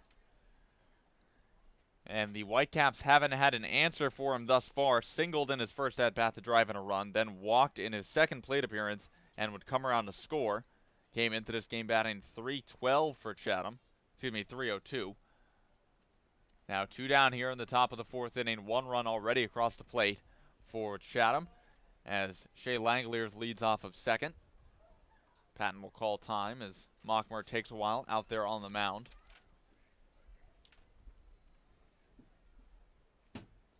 Mockmer looking into his catcher, Coons. Now comes set. And the first pitch.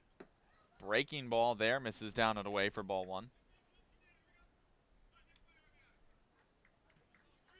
Patton originally from a town called Butler. Interesting town name there. First guy we've seen from Butler. Fastball there from Mockmer. Cut on and missed. Evens the count at 1-1.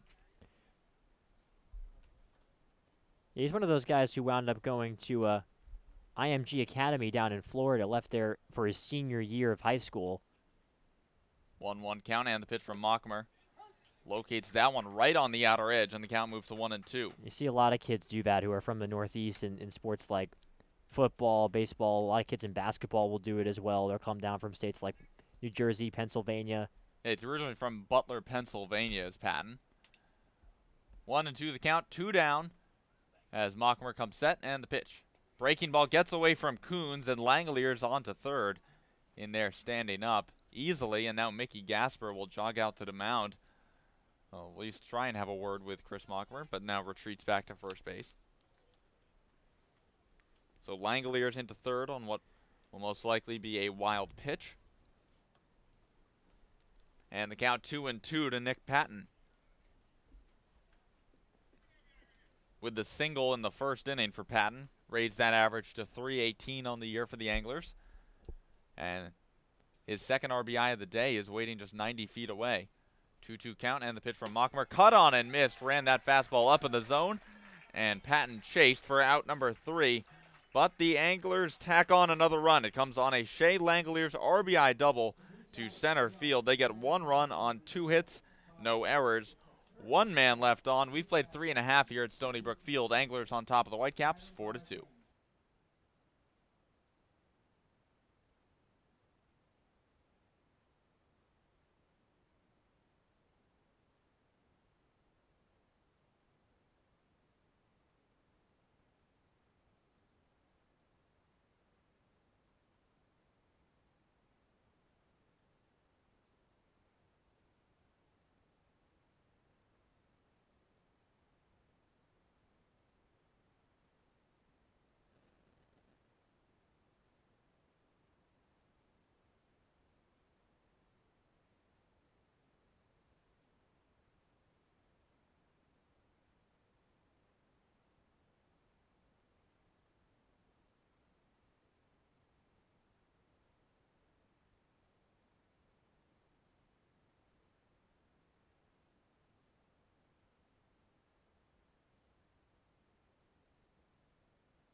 Now, back to Brewster Whitecaps baseball.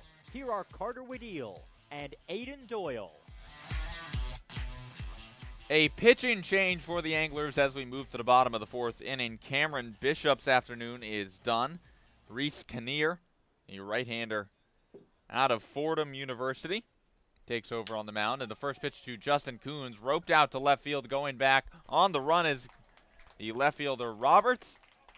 And he makes a nice grab just short of the fence for out number 1. Coons gave it a ride, but doesn't have anything to show for it. Yeah, Coons coming off that home run yesterday. Looked like he put a good swing into that one as well, just not able to get it. And a nice job to stay with that baseball. It's tough conditions out here with the wind whipping around and the sky gray. It's tough to pick out the ball. Not a great day to be an outfielder, but Roberts is able to make the play. That'll bring up the number 8 hitter, Christian Molfetta. And before he steps into the box, let's give you the final line on Cameron Bishop. He went 3 innings, gave up 3 hits, 2 runs, 1 of them earned, walked 2, and struck out 2. Kinnear working from the stretch. First pitch to Molfetta. Misses in the dirt for ball 1. And while we're at it, we'll give you the final line on Will Tribuker, the Whitecaps starting pitcher. He went 3 2/3, gave up 4 hits, 4 runs, all of them earned. Struck out 5, but Carter, the big number there, 5 walks as well. 1-0 count to Molfetta. Fastball from Kinnear right over the outer part of the plate, evens count at 1-1. Molfetta, right-handed hitting infielder, getting the start at second base today for Coach Shevchik and the Whitecaps. We've seen him at third as well. 1-1 count as Kinnear comes set. Kicks and the pitch. Paints the outside corner with that fastball. 1-2 now on the Stanford second baseman. Now, Kinnear's got kind of a similar repertoire as Tribuker does in that he has a fastball in the low to mid-90s. That's his bread and butter, and he has a lot of pitches that wind up in the strike zone. Also has a slider, a cutter, and a change, and all that can have a little bit of movement to it, but he throws them all for strikes. Now Molfetta will call time.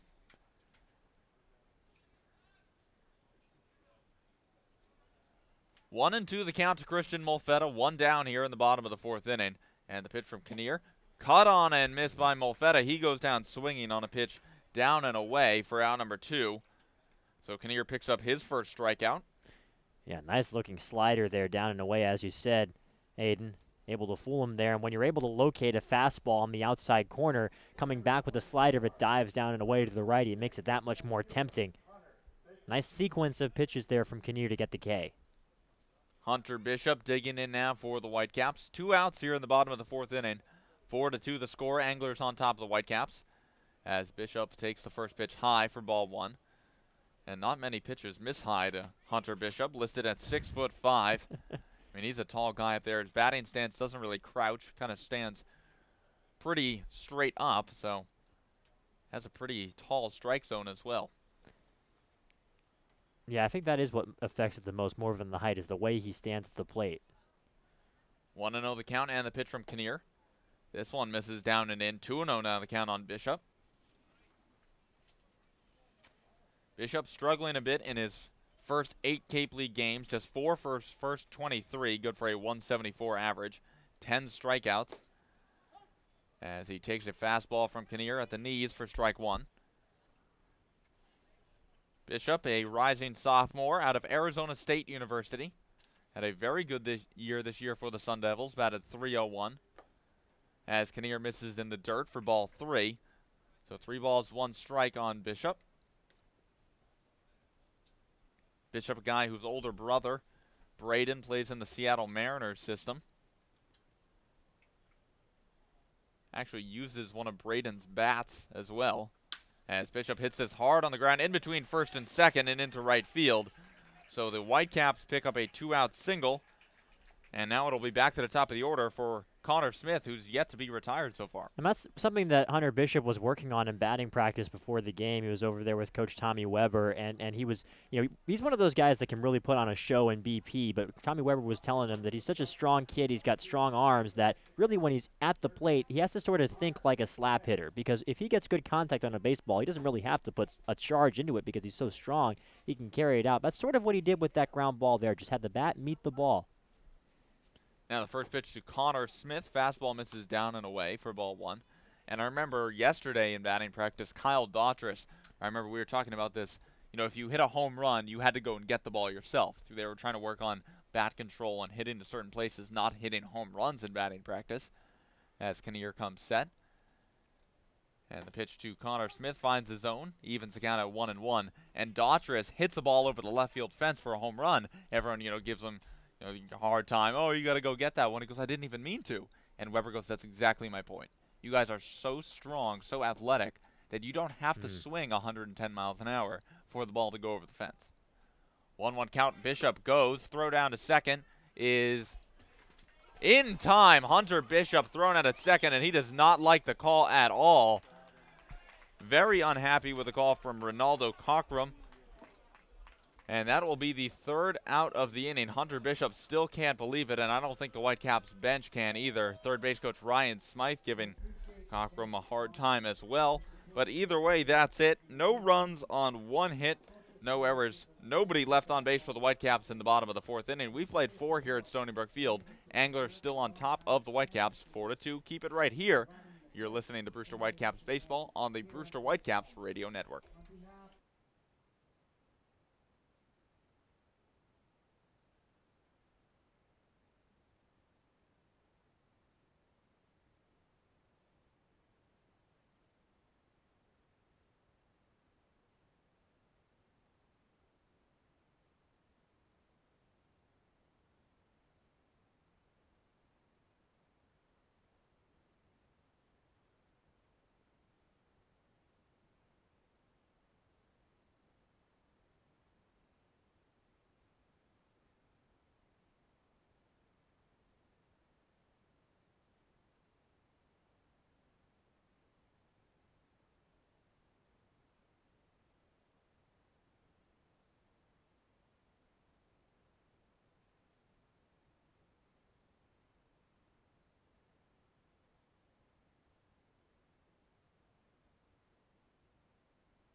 Now, back to Brewster Whitecaps Baseball.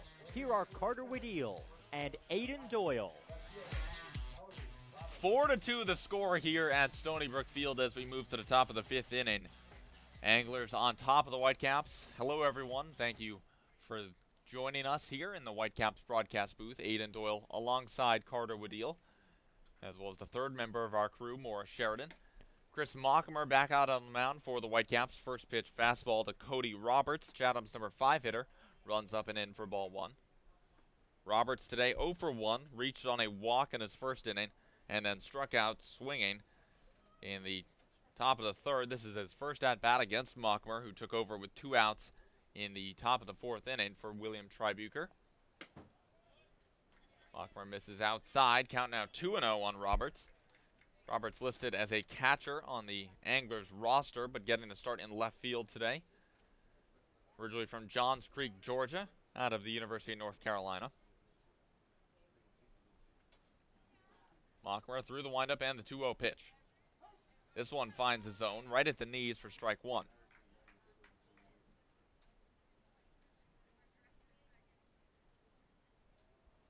Mockmer looking into his catcher, Coons. Now through the windup, kicks and the 2-1. Fastball fouled off down the right field line and out of play. Count evens 2 balls and 2 strikes.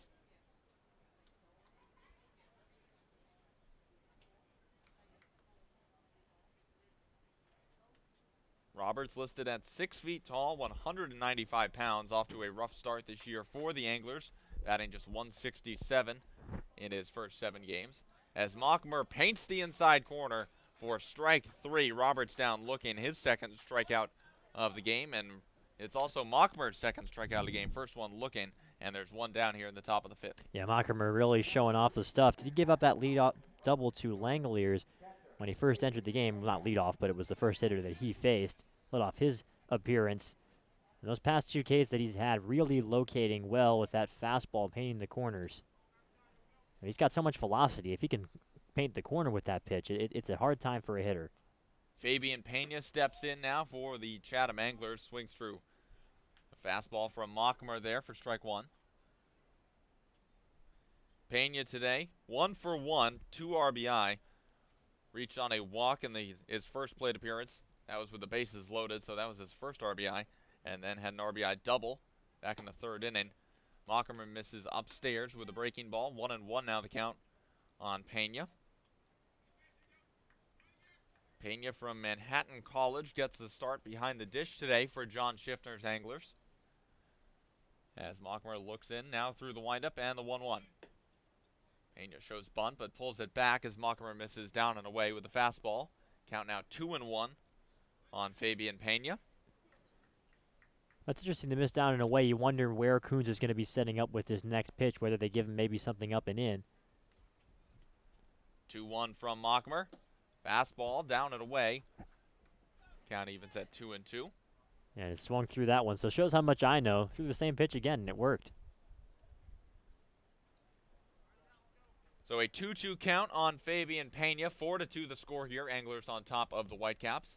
And the pitch from Mockmer. Fastball lifted in the air in the infield.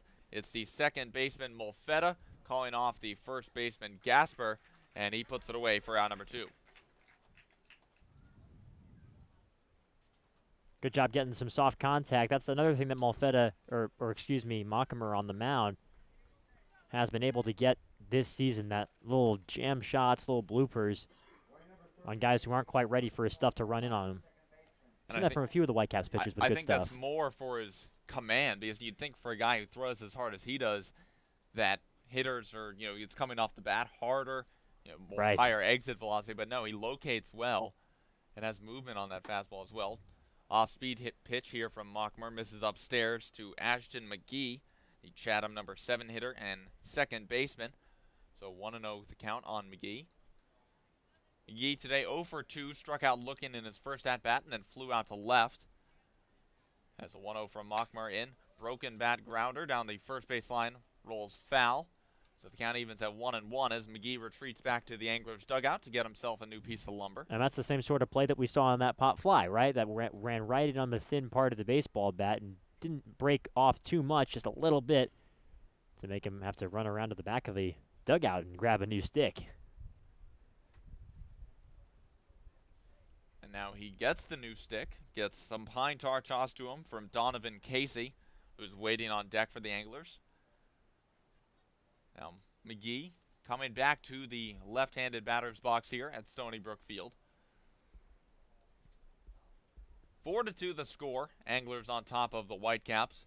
2 down in the top of the 5th inning. Chris Mockmer on the mound for the Whitecaps, as he's through the windup and the 1-1. Fastball up in the zone, checked his swing, did McGee, and so now the count 2-1.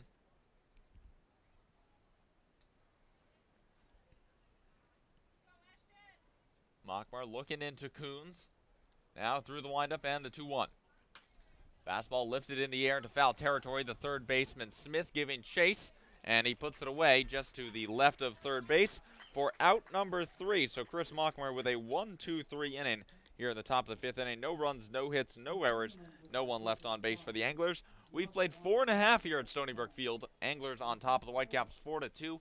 Keep it right here. You're locked into the Brewster Whitecaps Radio Network.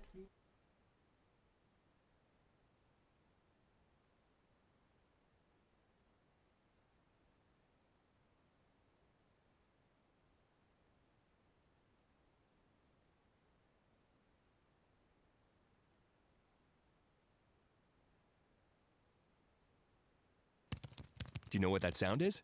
That's your new digital marketing department. And that'll be your new web designer. And that's Haibu, where these experts are joined by many more, from web designers to search marketing specialists, who work hard to get your business noticed online and on mobile. Best of all, Haibu can do it all for you, or give you the tools to do it yourself. To find out more, go to haibu.com. That's HIBU.com. Or call 855-464-HIBU. Oh, that'll be your next new customer. Haibu, made for business.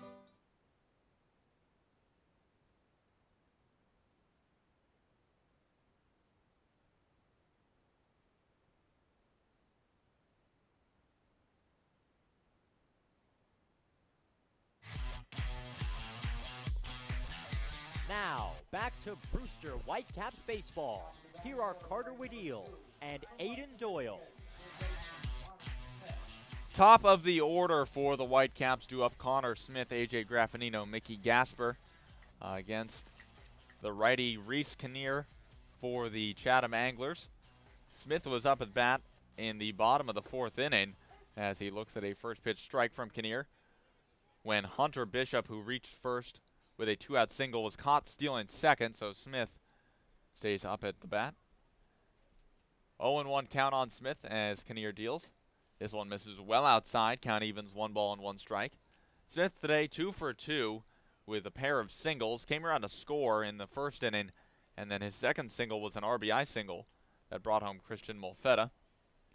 1-1 count. And here comes set and the pitch. Breaking ball nubbed down the first baseline, just staying fair. Fielded by Kinnear. Glove flip to Nick Patton at first base for out number 1. That was a strange little grounder, wasn't it? A little looper that reminds you of, I don't know, shooting pool, keeping a spin on the balls. It just rolled into fair territory there. Really got it off the end of the bat, and you think, because it started off literally right down the line, in the dirt, and then spun unusually towards the pitcher's mound or towards second base, back into fair territory onto the grass, but a pretty good amount of spin there. A.J. Graffinino now digging in for the Whitecaps, today's number 2 hitter in the Brewster order. He looks at a first pitch fastball from Kinnear for strike 1. Graffinino, typically the leadoff man for Brewster, he's 0 for 2 today with a pair of groundouts, 1 back to the pitcher and 1 to the second baseman. 0-1 count, and the pitch from Kinnear. This is high and outside, count evens, 1 ball and 1 strike.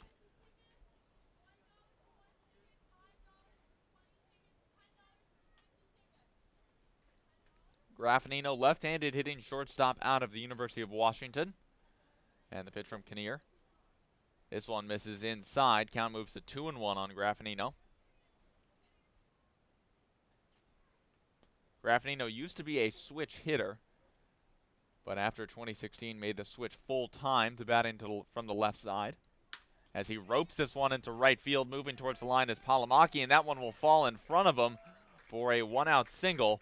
So A.J. Graffinino reaches for the first time today, and now Mickey Gasper will come to the plate with a man aboard. And now so begins the saga. It seems like every time that A.J. Graffinino has reached first base so far this season for Brewster, he's been able to do something interesting. 4 out of 6 stealing bases, but he's been picked off. He's been involved in an error on a throw that was wild over to first base. So definitely somebody to keep an eye on. And, of course, Mickey Gasper at the plate is going to command plenty of attention as well. Mickey Gasper, he's 0 for 1 today, steps into the box from the left side now. Batted from the right side in his first 2 plate appearances against the left-handed throwing Bishop. Now switches over to the left side against the right-handed throwing Kinnear, who calls out his catcher, Fabian Pena, to have a little chat on the mound. Gasper 0 for 1 today, reached on a walk in his first plate appearance, then struck out swinging for the first out of the 3rd. It's off to a great start for the Whitecaps this year. Bats now with a runner aboard as A.J. Graffinino leads off of first. Kinnear comes set, and the pitch to Gasper. Fastball in there for strike 1.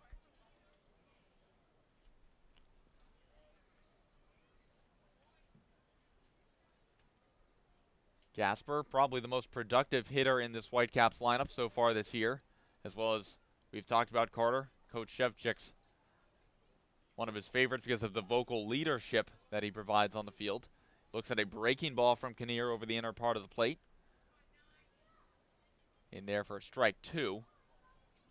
0-2 now the count on Gasper, despite the scoreboard here at Stony Brook Field saying 1-1.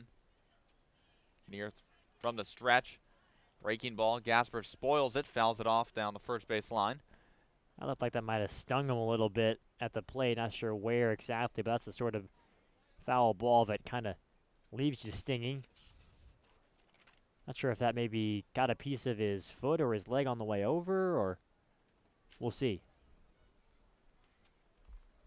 Anyway, he's walking it off, and he's ready to dig back in here. Either way, 0-2 the count to Mickey Gasper. 1 down here in the bottom of the 5th inning. 4-2 the score. Anglers on top of the Whitecaps. A.J. Graffinino leading off of first base as Kinnear comes set. And the pitch just misses outside. Good eye from Gasper there to lay off that one. The count moves to 1-2. If that's the sort of pitch that a hitter with lesser plate discipline might go after, it had a tad bit of lateral movement toward the outer edge and just outside for a ball. It was a terrific pitch at 0-2 from Kinnear, but Gasper was laying that one off from the get-go. Runner goes. Pitch from Kinnear fouled off down the third base line. So Gasper stays alive. And Graffinino will retreat back to first base. Seemed like an off-speed pitch there from Kinnear that would have found the zone most likely. Gasper fouls it off. As Kinnear now looks into his catcher, Pena. Now comes set. Kicks in the 1-2. Fastball in there, strike 3. Mickey Gasper didn't like the call, but Reese Kinnear paints the inner corner for strike 3. 2 down here in the bottom of the 5th. Yeah, he didn't like that call. You know, talking about Gasper, who knows the strike zone. He's also the kind of player who, when he doesn't get a call to go his way, he will show it in his facial expressions and his demeanor at the plate.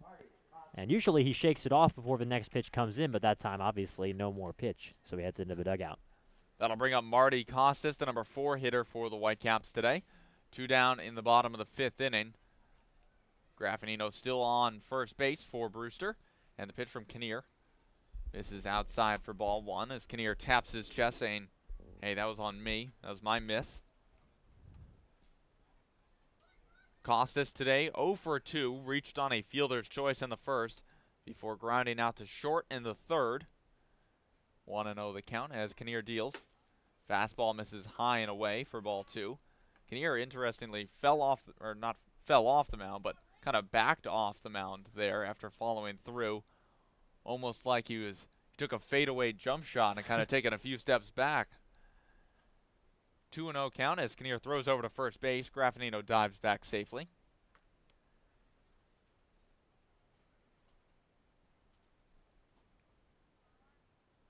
Marty Costas, right fielder out of the University of Maryland. First team all Big Ten this year for the Terrapins. As Kinnear will throw over once again to first base. But Graffinino once again back safely.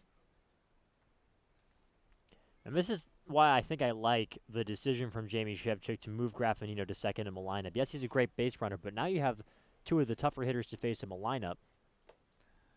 Pitch from Kinnear misses in the dirt. Good stop there from Pena to hold Graffinino at first base, but now 3-0 on Costas, and Pena will jog out to the mound and have a chat with his right-hander. And you've got Mickey Gasper and Marty Costas sitting directly behind him, so now when Graffinino, as he does in this inning, gets on via a single, now all of a sudden you've got 2 hitters that kind of command the pitcher's attention, and you have a guy at first base who, you know, whatever you want to say about the way he's running, it has been one that has taken the attention away from the hitter.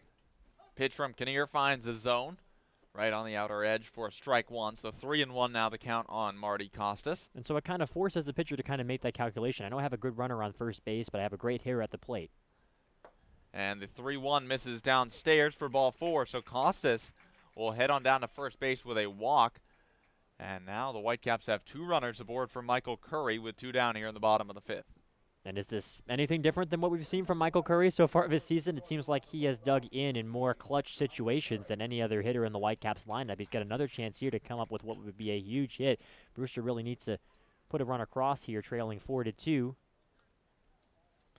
And now Fabian Pena will jog out to the mound once again to have a chat with Reese Kinnear. There is action in the Chatham Anglers bullpen. Looks like it's a left-hander warming up for the Anglers, as Pena retreats now back to behind home plate.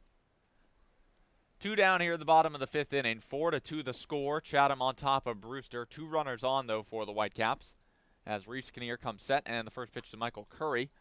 Fouled back into the netting behind home plate for strike 1.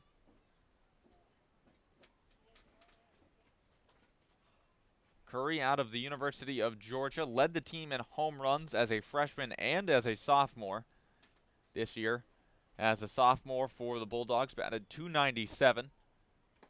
And now takes a breaking ball right over the outer edge for strike 2. So Curry quickly finds himself in an 0-2 hole. You go ahead, Carter. I'm just going to say I'm not sure he was expecting a breaking ball there in that count. It was a sharp one, though, too. So even if he was, kind of caught him off guard.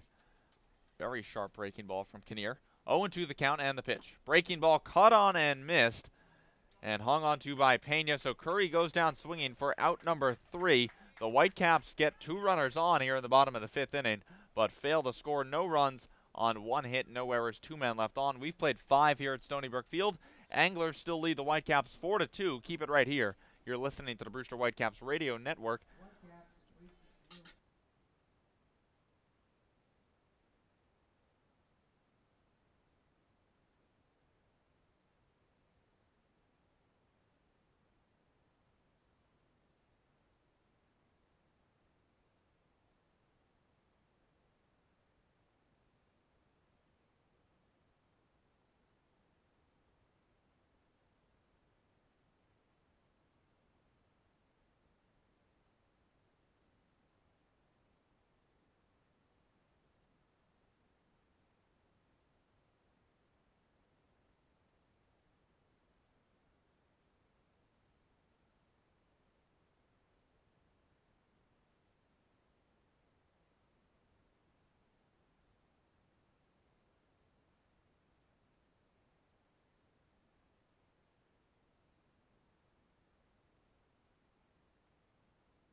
Now, back to Brewster Whitecaps baseball.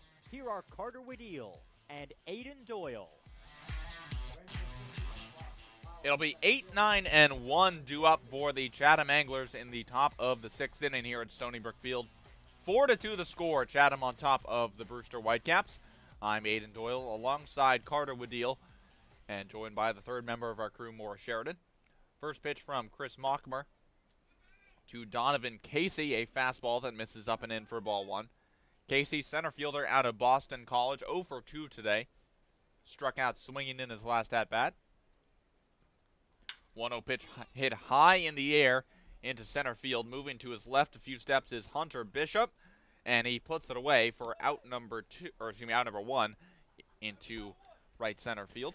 That one looked like a pop fly off the bat from our vantage point behind home plate, just straight up in the air, but able to carry. I'm sure the wind had a little something to do with it as it's blowing straight out the center at the particular moment here. But Bishop able to track it down. Now the number 9 hitter, Antonio Relat, third baseman today for Chatham, steps in. He's 0 for 1 on his day. Did reach on a walk to start things off in the second inning, though. Mockmer looking into his catcher, Coons, now through the windup, and the first pitch to Relat. Shows bunt, but fastball misses high for ball 1.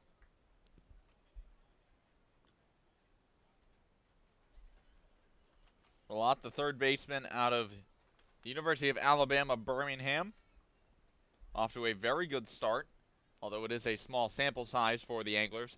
In just 4 games, he's 5 for his first 13, good for a .385 average. So he chops this one foul down the third baseline. A young child runs out into foul territory to try and make the play. Doesn't, though, and it's picked up by a member of the Whitecaps bullpen. That's got to hurt. Says, nope, my ball. 1-1 count on Relat. Mockmer through the windup and the pitch. Off speed, misses in the dirt for ball 2. Mockmer so far, an inning and 2/3, 2 strikeouts, 1 hit allowed, no runs, no walks. A guy who picked up 39 strikeouts in just over 34 innings this year for Kentucky as 2-1 fastball to Relat, fouled into the netting. Count evens 2 balls and 2 strikes. After Relat, it'll be the leadoff man for the Anglers, Jake Palomaki, switch hitter out of Boston College, and the pitch from Mockmer. Fastball misses down and away, and the count runs full on the 9-hitter Relat.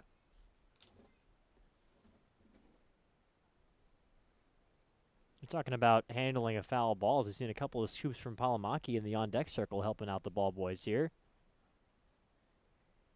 3-2 count and the payoff pitch. Hit on the ground in between short and third and into left field for a single. So the Anglers have a man aboard with 1 down. Antonio Relat picks up his first hit of the ball game. And now Jake Palomaki steps into the left-handed batter's box with a man aboard and 1 down here in the top of the 6th. Another hard-hit ground ball on a fast pitch. We've seen some from both teams so far in this game. 9-hitter with a nice piece of hitting there. Palomaki, a switch hitter batting left, originally from Kennesaw, Georgia. And the pitch from Mockmer. Fastball on the inner part of the plate for strike 1.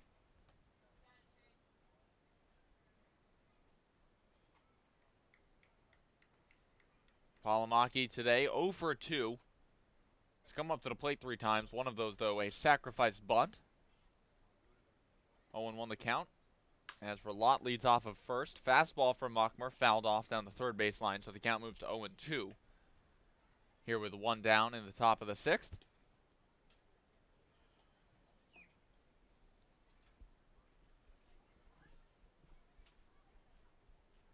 4-2 the score here at Stony Brook Field. Anglers on top of the Whitecaps.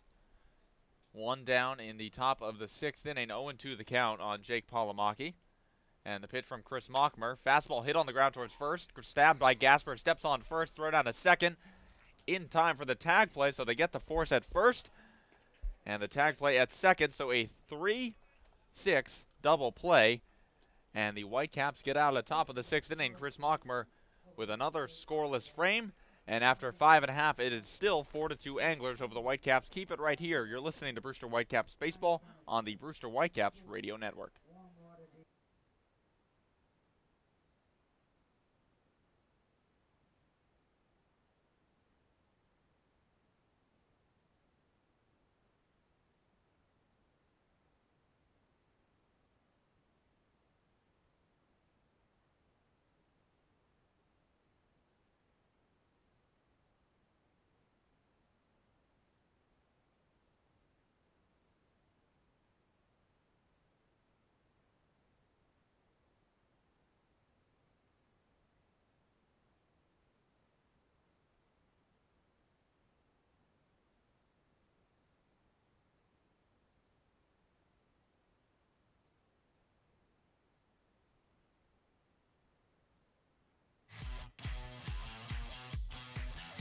Now, back to Brewster Whitecaps Baseball. Here are Carter Wedeel and Aiden Doyle. Back here at Stony Brook Field, where Chris Mockmer just finished his second inning of work. He's thrown 2 1/3, but I believe that Coach Shevchik went to the bullpen a little bit earlier than he would have liked, considering how depleted they are in arms. But there are some new arms and even a new position player coming to the Brewster Whitecaps in a few days. For that, we go to the third member of our crew, Morris Sheridan. Well, guys, we're going to see a pair of righties joining the Whitecaps. Matthew Beck from LSU, his team just lost in the College World Series a couple of days ago. He's going to be joining the team. Well, Shevchik says he's on his way. He's not sure how long that's going to take. He's saying a couple of days. And then Sam Bordner, obviously we've talked about him. He's set to suit up tomorrow. Shevchik says he won't put him out there, but he will be in a uniform. And finally, Bo Jordan for LSU. He's an outfielder, and he'll also be joining the Whitecaps. Back to you guys. Thanks, Maura, as Reese Kinnear pours in a fastball right at the knees to Zach Gahagan, evens the count at 1-1. First pitch from Kinnear missed outside to Gahagan. Jordan, a second-year Whitecap when he joins this squad, as Kinnear misses down and away. 2-1 now the count on Gahagan. He and his brother Bryce both play for LSU, both played for Brewster last summer. Bryce dealing with an injury, so unable to come back to Brewster this year. Bo, however, on his way. As the pitch from Kinnear runs up and into Gahagan, who saw his life flash before his eyes. Ducks out of the way, though. Yeah, look out. Speaking of life, that had life on that heater there. Deceptive pitch. That's one of those where typically if you see a pitch in that spot, they'll turn away. But Gahagan, I don't think, knew that pitch was going to wind up where it was. So it came awfully close. And now Fabian Pena, the Chatham catcher, will jog out to the mound to have a chat with Reese Kinnear. There's more action in the Anglers bullpen. There used to be a lefty warming up out there. Now he's sat down. Now a right-hander up for Chatham. No action, it looks like, in the Brewster pen. Pena retreats back to behind home plate, and Gahagan back into the right-handed batter's box. 3-1 the count on the left fielder out of North Carolina. And the pitch. Fastball right over the outer edge, and the count runs full. Gahagan today 0 for 2, grounded out to short in his first at-bat, and then had a fielder's choice in the third inning. Full count. Kinnear comes set, and the payoff pitch. Chopped right back up the middle, ranging to his right is the second baseman. McGee throw on to first, not in time. Gahagan beats it out. Would have been a very tough play there for McGee. And the Whitecaps have a leadoff single. Zach Gahagan picks up his first hit of the season for the Brewster Whitecaps. Yeah, valiant effort there from McGee. Wound up 3 or 4 steps to the shortstop side of the second base bag, but still able to make that a pretty close play at first base. And now Gahagan has reached base for the first time as a Whitecap, or rather his first hit of the Whitecap season this year. Now the number 7 hitter, Justin Kuhn, steps in. He's 0 for 2. Struck out swinging in his first at-bat and then hit a deep fly ball to left field in his second, but that was run down by the left fielder Roberts as Kinnear pours in a fastball right over the outer edge for strike 1. Kuhn's right-handed hitting catcher out of Gardner-Webb University. Batting .273 thus far. 0-1 count, breaking ball hit on the ground to third, but knocked down by the third baseman Relat. Throw on to second in time, throw back to first, gets away from Patton and rolls towards the Anglers dugout, but is stopped before it gets out of play. So the Anglers get the force out at second on a 5-3 putout, or excuse me, on a 5-4 putout. And then the relay on to first was not in time, so Coons reaches on a fielder's choice. Yeah, a couple of hold-your-breath moments, I think, for John Schiffner in the Anglers dugout there, as it was bobbled a bit by Relat when he fielded it, was able to get a clean throw over to second, and then it was kind of bobbled by Patton over at first base. But in the end, it's just your average fielder's choice, where they weren't quite able to double up the Whitecaps catcher. Now the number 8 hitter, Christian Molfetta, steps in. He's 0-for-1 today with a strikeout. First pitch swinging, fouls it straight back into the backstop. 0-1 on the Stanford second baseman. Molfetta batting .286 on the year after striking out in the fourth. He did reach via the walk in the second inning and would come around to score his first walk of the season. 0-1 breaking ball from Kinnear, misses above the letters, count evens at 1-1.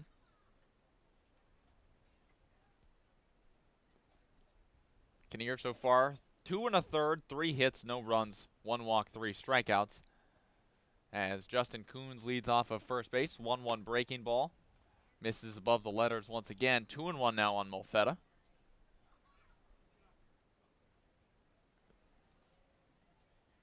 Wind blowing out to dead center field here at Stony Brook Field. Anglers on top of the Whitecaps 4-2 here in the bottom of the 6th inning.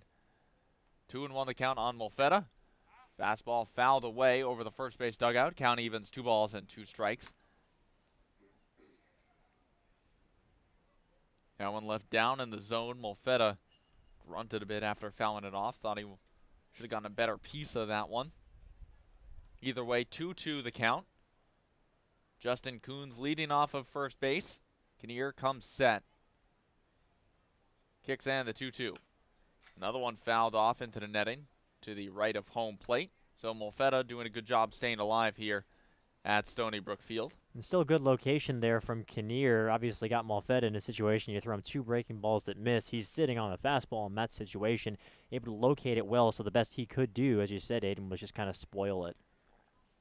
2-2 count to Molfetta, and the pitch from Kinnear. Fastball lined out to right field, moving towards the line is Palomaki. He dives and he can't make the play. It'll get past him and roll all the way to the wall. Coons rounding second. He's digging for third. They'll hold him there. Molfetta into second base, and the throw home blocked by Pena. So a diving attempt by the right fielder Palomaki, unable to come up with it. They rule it a double for Christian Molfetta, his first hit of the ball game. And now Hunter Bishop, the number 9 hitter today for the Whitecaps, has a big spot here. One down, runners in on second and third, so 2 in scoring possession for Brewster, and it's a 2-run ball game. And it looks like John Schiffner has seen enough from Reese Kinnear. He's jogging out to the mound, and he will take the ball from Kinnear. So a pitching change for the Chatham Anglers. So Hunter Bishop will face a new Chatham arm, and we'll find out just who that is as he jogs in. We'll take a short break as the mystery man warms up. Keep it right here. You're listening to Brewster Whitecaps Baseball on the Brewster Whitecaps Radio Network.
The new pitcher for the Anglers is a right-hander, Eli Napholtz, big 6'6", 250-pound righty out of Millersville University. He's appeared in 3 games thus far for the Anglers. He has 1 save in 5 innings, given up 6 hits, 2 runs, none of them earned though, so a perfect 0.00 ERA. But a big spot here in this ball game in the bottom of the 6th inning, 4-2 the score. As Napholtz misses down and in, first pitch to Hunter Bishop for ball 1. Bishop today, 1 for 1, singled in his at-bat in the 4th inning, and then had a sac bunt in his first plate appearance, and he chops this one back up the middle, fielded on a hop by the second baseman McGee. Throw on to first in time for out number 2, but it brings home a run. Justin Kuhn scores from third, and Christian Molfetta moves to third. And now it's just a 1-run ball game here at Stony Brook Field. Yeah, I'm sure Hunter Bishop would have liked to drive a double in McGaps to score a pair there, but he did his job. He got the run in with a ground ball to the right side. I'm sure Jamie Shevchik will be, and Tommy Weber, who's been doing all these hitting drills recently, will be perfectly happy with that. It cuts the lead in half for Brewster with still a lot of baseball left in this game, only in the 6th inning. Now the first pitch to the leadoff man, Connor Smith. Breaking ball misses downstairs for ball 1. Smith today 2 for 3. 2 singles in his first couple of at-bats. Runs scored and an RBI. Tying run just 90 feet away for the Whitecaps. Eli Napholtz comes set. Goes back to the breaking ball. This one finds the zone. Count evens 1 ball and 1 strike. And now this is a spot where those coaching drills, that point of emphasis for this week for Brewster comes to a head, trying to get a timely hit.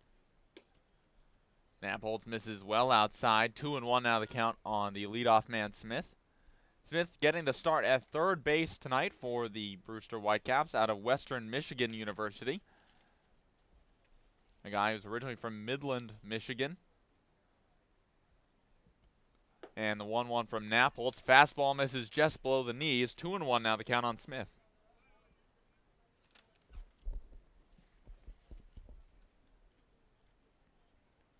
Napholtz looking into his catcher, Pena. Molfetta leading off of third. A.J. Graffinino waits on deck for the Whitecaps. Napholtz kicks and misses down and away for ball 4, so Smith will head on down to first base. And now it's first and third for the Whitecaps for A.J. Graffinino. So kind of passing the torch there is Connor Smith, reaching base now for the 4th time in his last 5 at-bats, going back to his appearance in yesterday's game. Really on a tear as of late for Brewster, and now it's up to Graffinino. Graffinino 1 for 3 on his day. 2 ground outs in his first couple of at-bats, then singled back in the 5th. And a big spot here with 2 outs in the bottom of the 6th inning. Tying run 90 feet away in Christian Molfetta. Connor Smith leads off of first base. First pitch from Eli Napholtz misses in the dirt. Good stop there by the catcher, Fabian Pena, for ball 1. And that's a very important stop, obviously, with a tying run at third base. The last way, I'm sure of it, John Schiffner wants to see the tying run come in to score. 1-0 count to Graffinino. Napholtz set and the pitch.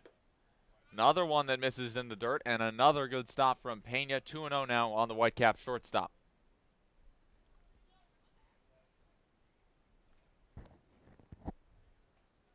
Chance from the Whitecaps dugout saying, come on, Nino.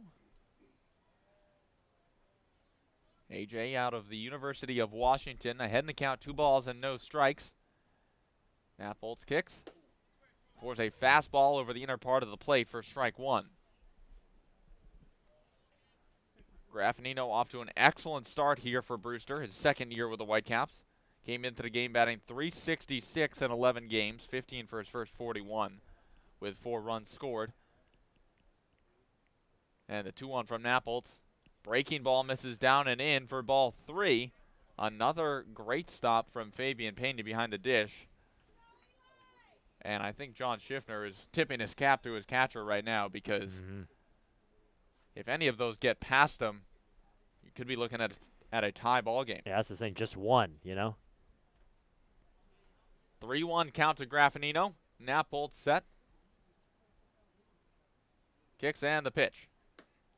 Fastball misses off the plate, and Graffinino will head on down to first base with the second consecutive walk for the Whitecaps. And now the bases are loaded for the man I'm sure Jamie Shevchik wants up right now, and that is Mickey Gasper, the switch-hitting first baseman out of Bryant University.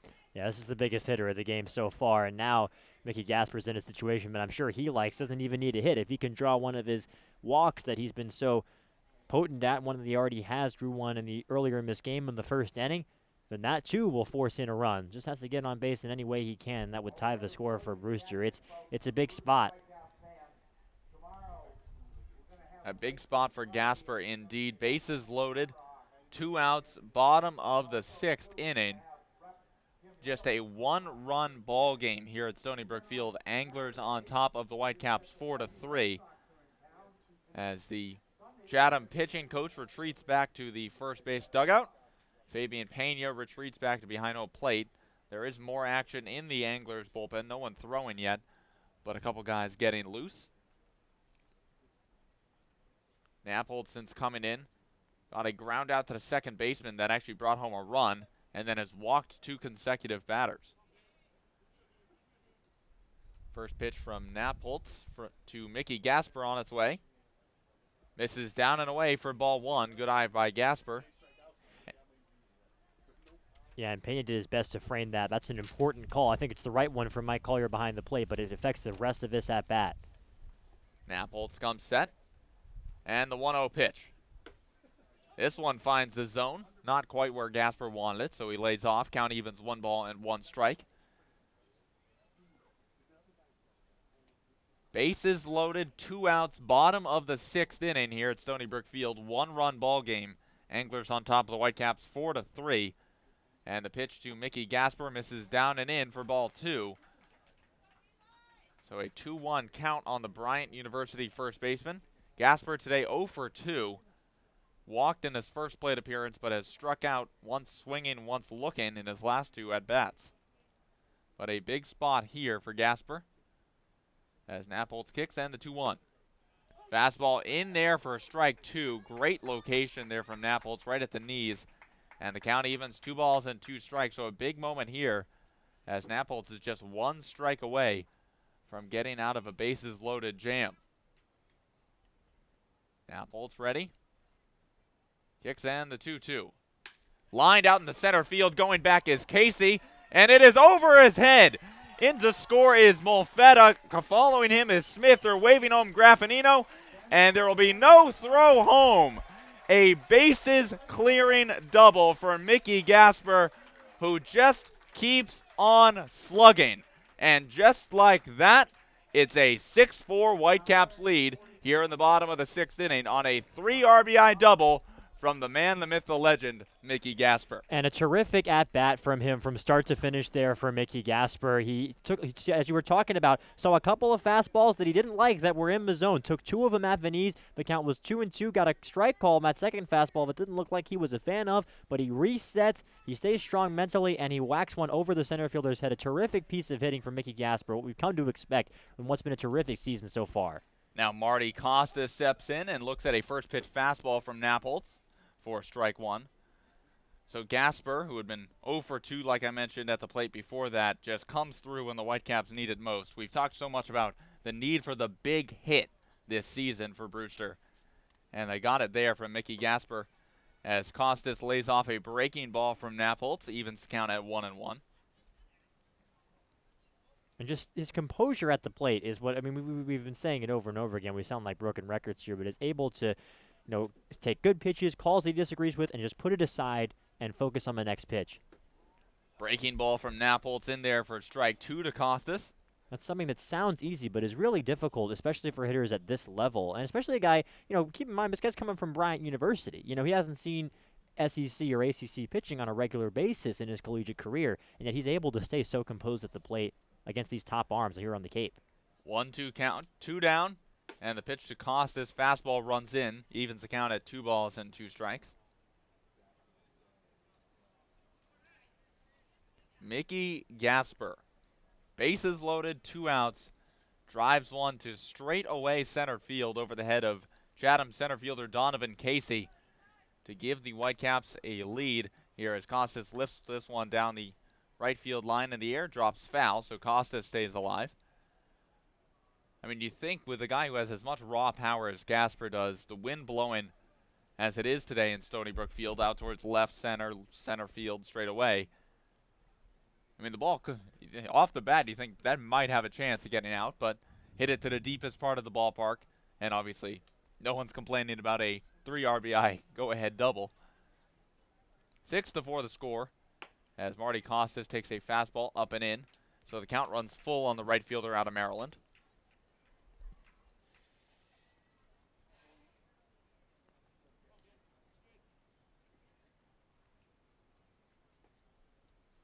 Full count, 2 outs, bottom of the 6th inning. Whitecaps have put a 4 spot up here in the bottom of the 6th, taking a 6-4 lead over the Anglers. As Napolz misses outside with a fastball, and Marty Costas will head on down to first base with the 3rd walk of the inning for the Whitecaps, and they have now batted around in the bottom of the 6th inning as Michael Curry steps in for Brewster. The final line on Kinnear as both of the runners that he left on base wound up coming in to score. Pitched 2 1/3 innings, 4 hits. As I mentioned, 2 runs. They were both earned runs, walked 1 batter, and struck out 3. First pitch to Michael Curry. Fastball right on the inner edge for strike 1.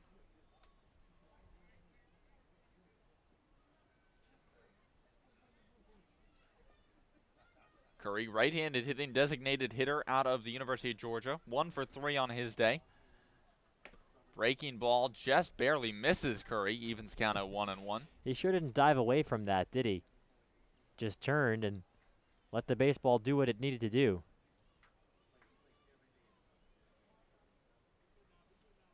Napolz comes set.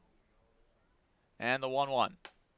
Fastball misses up and in, and the count now 2-1 on Michael Curry.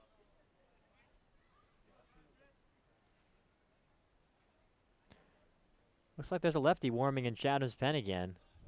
Been a little like a Catholic Mass in the Anglers bullpen. Everybody's getting up, sitting down, getting up, sitting down. Been like that for most of the season for them. They've been trying a lot of different arms. 2-1 the count, 2 outs, bottom of the 6th inning, and the pitch to Michael Curry. This one does get him right off of what looked like his left hip. Also got a piece of home plate umpire Mike Collier, who is in some serious pain. Looks like he got it off of Collier's right arm. Maybe off of the wrist. And now, once again, though, the bases are loaded for the Brewster Whitecaps. Well, Curry clearly was happy to add the ticks to his on-base percentage no matter what, because he, just like that first pitch of the at-bat, kind of saw, maybe saw it was a breaking ball, decided to turn away and just let that pitch run up and get him. Winced a little bit, but he's happy to be on first base.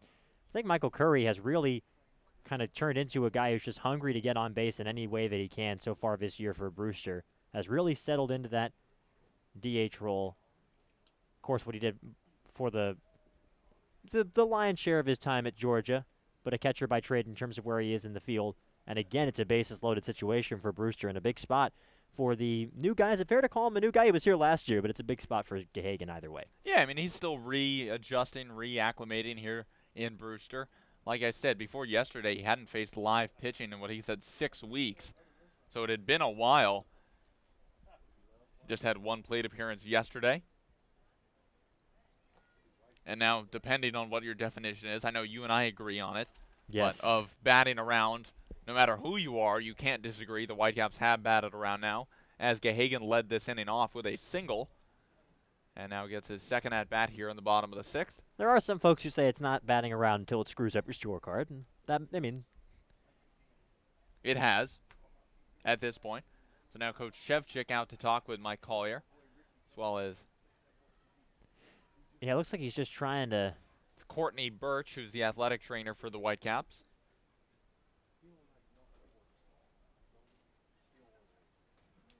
Six to 4 the score. Whitecaps on top of the Anglers, and they're looking for more. Bases loaded, bottom of the 6th inning. Zach Gahagan waiting for Collier and the rest of the umpiring staff here.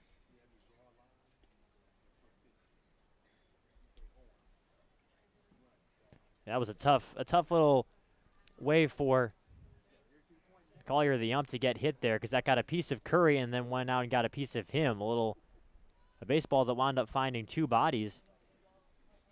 And now it looks like Mike Collier will retreat back into the third base dugout. Yeah, Ronaldo Cockrum is running out of the field of play as well. And while they're figuring that situation out, we're going to take a very short break here, hopefully as they figure something out, get this situation under control, and hopefully Mike Collier will come back feeling all right. Keep it right here, though. We're still in the middle of the bottom of the 6th inning. You're listening to Brewster Whitecaps Baseball on the Brewster Whitecaps Radio Network.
And we are back at Stony Brook Field, where home plate umpire Mike Collier seems to be shaking it off a little bit, still flexing and stretching that right arm, which took a fastball that was deflected off of Michael Curry. Curry reached on a hit-by-pitch to load the bases as he dabs into the Whitecaps dugout from first base.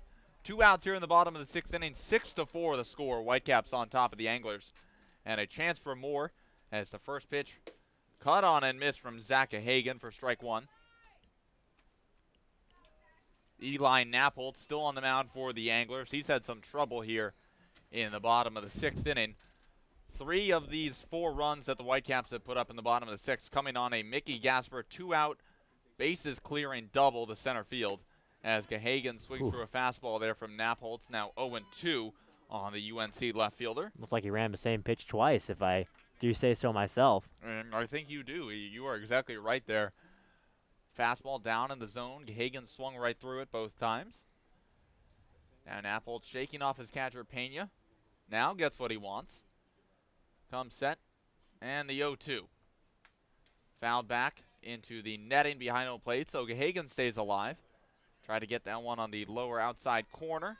Did Nappolt, but a good job by Gahagan to spoil that pitch and keep the count 0-2.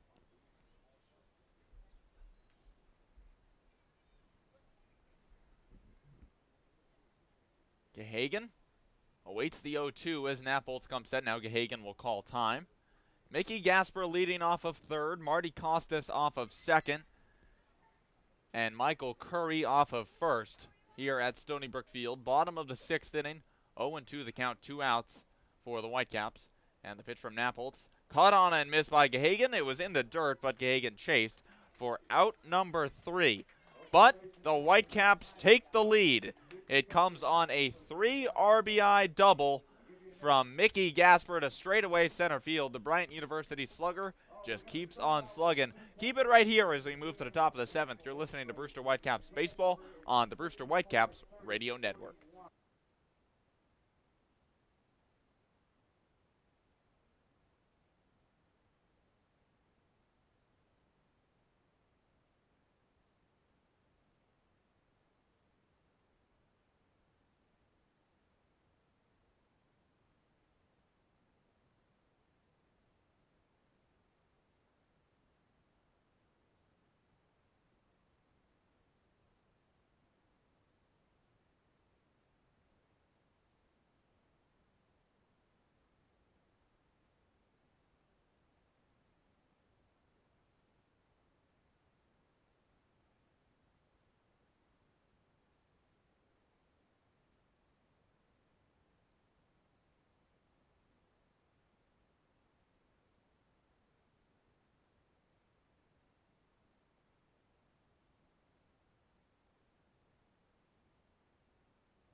Welcome back. Learning at Curry College extends beyond the classroom and is embedded in all that they do. Curry prepares students to engage in successful careers and active citizenship with a global perspective. Explore undergraduate majors, minors, and concentrations, including new majors in accounting, biochem, and software development online at curry.edu. Pitches a strike in there to Jeremy Pena to start his at-bat for the right-hander. Chris Mockimer remains on the mound for Brewster, and the Whitecaps lead 6-4. Bases clearing 2-bagger from Mickey Gasper. The difference in the ball game right now is the 0-1 pitch is low to make the count 1-1 on Pena. Gasper just keeps on trucking so far this season. He has been terrific at the plate for Brewster. Now has 16 RBI on the year, which is second only to Marty Bikina in the leaders in the CCBL. The pitch is hit high in the air, foul ground behind the plate, and will head over the screen behind home plate to make the count 1-2 strikes on Pena. Jeremy Pena, the infielder out of Maine, originally from Santo Domingo in the Dominican Republic, but went to high school at the Classical School in Providence, Rhode Island. On the day for him, he has a pair of singles. The pitch is hit on the ground to second base. Charging is Malfetta. He fields it and throws to first base in time for the out. Malfetta had to navigate a bit of a tricky situation in the infield. There's been obviously a lot of wind today. The flag out in center is whipping about, and it's made kind of the sand on the infield a little uneven, a little windswept out there. So Pena is retired by the 4-3 ground ball, and now it's Langoliers' turn. I think it'll be interesting to watch how Mockmer approaches the hitters now moving on, because now before you're pitching with trailing by 2 runs, now you have a 2-run lead, and now you can go after them. You don't have to try and strike everyone out. Now you can pitch to the contact. You can get these weak ground balls. You just want to extend as many innings as you can. The pitch to the righty, Langoliers cut on and missed. And the count is 0-1. And I think with someone like Mockmer, his stuff's good enough where even if he's not trying to strike everyone out, he'll get his strikeouts anyways, even if he's still just throwing the ball in the zone. Here comes the 0-1 pitch, and it runs up and hit Langoliers in the ribs. That one just got away from the righty Mockmer, and Langoliers will take his base. Another important thing to remember here is that Langoliers, that was the first batter to see Mockmer twice in this game. Mockmer entered the game in the 4th inning, and Langoliers was the first hitter he faced. He hit a double off of him, and since then, Mockmer has not allowed a base runner. He's retired 9 in a row before that hit by a pitch. So it'll be Langoliers on first base, a catcher by trade who runs like one, and Nick Patton will dig in for the Anglers. With 1 gone. Wow, not giving much respect there to Langoliers' wheels there, Carter. Well, I'm not trying to disrespect anybody. I'm just Nick Patton will dig in. Patton is 1-for-1 stealing bases this year if he manages to get on. So far today, he has a single and a walk to his name as he takes the pitch outside. Though he swung on and missed at strike 3 his first time up against Mockmer. 1-0 the count on Patton, who was looking to get back into that groove that he had in the first part of the season, where he was player of the week the first week of the year. 1-0 pitch again inside, and he has to duck out of the way. Does Patton. Does that move? You often see that from Derek Jeter when he was playing, when he sticks out his midsection back behind, away from home plate and makes room for the inside pitch. The count is now 2-1 on Patton. And Mockmer will hold the set with the runner on first. And here comes the 2-0. It's hit high in the air. A pop fly toward the right side. Mickey Gasper is underneath it. He's calling for it right next to the first base bag. Now moves to his right and makes the catch for out number 2.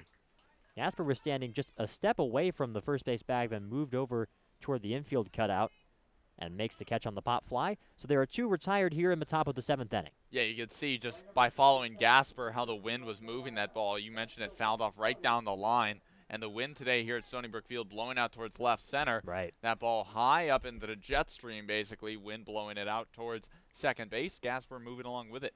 So here's Cody Roberts, and he takes a pitch in there for a strike on the outside corner. A nice first pitch there from Mockmer to begin the at-bat for the UNC Tar Heel out of Johns Creek, Georgia. Still a runner on first with 2 out. It's 6-4 Whitecaps. We're in the top of the 7th. The pitch just missed the inside corner. And the count is 1 ball and 1 strike. Roberts so far on the day has a walk and a pair of strikeouts, one of which came against Mockmer. Righty to righty. Here's the 1-1. That 2 misses inside on a fastball. And the count is 2-1. Roberts is playing pretty darn close to home plate where he's positioned here. There's a bit of a divot in there where the hitters have been digging in. He's just a bit toward the inner edge of that. 2-1. Here comes the pitch. Breaking ball up at his face, and it's caught over there by Coons as diving back and avoiding it was Cody Roberts. That looked like a breaking ball, just didn't have any bite to it. So the 3-1 count now against Roberts. As Mockmer working quickly here with a runner on first base and 2 men out. Mockmer holding the set.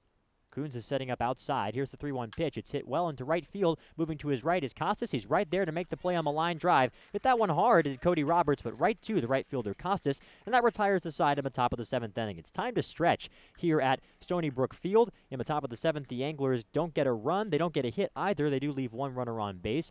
We're through 6.5 innings of play here in Brewster. It's 6-4 Whitecaps. You're listening to Whitecaps Baseball on the Whitecaps Radio Network.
Welcome back to Stony Brook Field, the Whitecaps and the Anglers. Brewster is ahead 6-4 as we're starting the bottom of the 7th, and there is a new pitcher to tell you about for Chatham. It is Dan Metzdorf, the lefty out of Boston College, the Eagle, who's coming in for what is his 3rd appearance of the season. Last time out was against these Brewster Whitecaps at Veterans Field in Chatham. He was terrific. Coons will lead things off for Brewster. He takes a pitch down and away, as it is the 7, 8, and 9 hitters for the Whitecaps. You're in the bottom of the 7th. As Metzdorf getting ready, the left-hander, standing at 5'10", 175. Deals a pitch down and in to Justin Coons to start off his at-bat. The count is 2-0. The line on Naples, who Metzdorf replaced 2/3 of an inning, only 1 hit allowed. It was the bases-clearing double from Gasper. 2 runs, both of them were earned, walked 3 and struck out 1.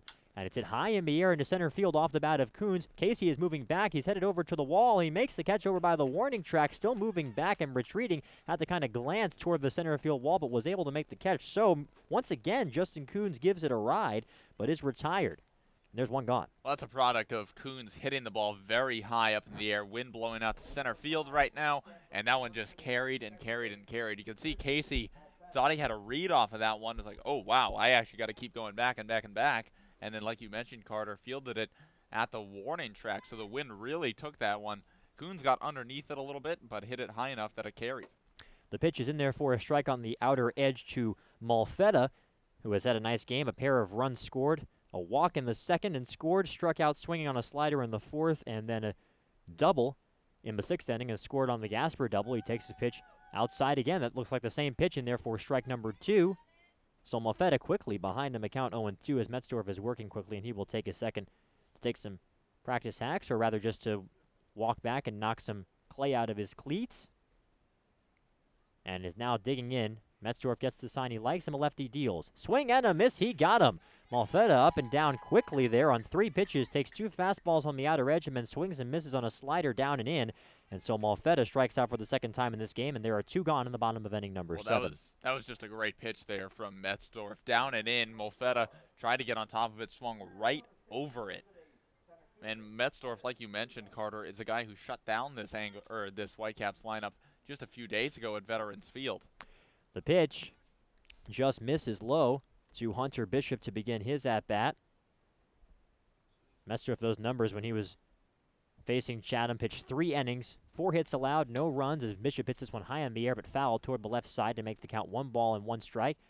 Struck out 2 of the 12 batters he faced and did not walk anybody. He's a guy who just comes right at you. Not afraid to pound some stuff in the zone. And the count is 1-1 on Bishop. Lefty to lefty, the pitch misses inside. Bishop laid down a sacrifice bunt in the 2nd, singled and was caught stealing in the 4th, and hit an RBI ground ball in the 6th inning to give the Whitecaps their 3rd run. He hits this one foul, and that looks like, again, it got the piece of Mike Collier behind the plate. Boy, it has been a rough one for Collier. That's the 3rd time that a baseball has been able to make contact with him. We saw one early on, the early innings of this game, and then just in the previous frame in the 6th inning, took one off of the arm. Not sure exactly where that hit him there. It was a foul tip heading straight back. The catcher, Pena, will head in, maybe in the midsection there to Collier. But, boy, this is one where... I was going to say, the good news is at least he's got padding there. The one right, before he does have hit that. off the arm. That one sounded like it hit some padding. Obviously, he still doesn't feel great, but better than taking it off the, the bare arm. Man, yeah. One of the scouts is sitting in front of us saying this is probably one where if you're the home plate ump, you take the day off tomorrow. Count is even. 2 balls and 2 strikes on Hunter Bishop. And the pitch is outside in the dirt. He checked his swing. Did he go? No, he did not, says Ronaldo Cockrum over at 3rd base. So that runs the count full to Hunter Bishop, who kind of cracks a smile after getting some encouragements from some fans in the bleachers here at Stony Brook Field. 3-2 pitch. Hit on hard on the ground, a high chopper to 2nd base, fielded by McGee, who throws to 1st in time. So it's a 1-2-3 inning worked by Metzdorf since he enters the game. Really impressive so far against the Brewster Whitecaps this season. The Whitecaps go down in order. We're through 7 full. It's 6-4 Brewster. Thank you for listening to Brewster Whitecaps Baseball on the Whitecaps Radio Network.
Welcome back to Brewster, and Chris Mockemer's day is done. He's been replaced on the mound by Joe Demers. A great performance for Mockemer. Ate up some innings that I'm sure Jamie Shevchik would have needed. 3 1/3 for him.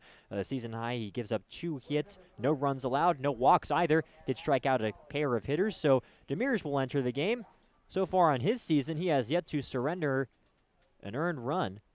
In 3 appearances, this is his 4th, and the righty deals a pitch in there for a strike on the outer edge to Fabian Pena, the right-handed hitting catcher. It'll be Pena, McGee, and Casey. Those are the 6, 7, and 8 hitters for Chatham in the top of the 8th.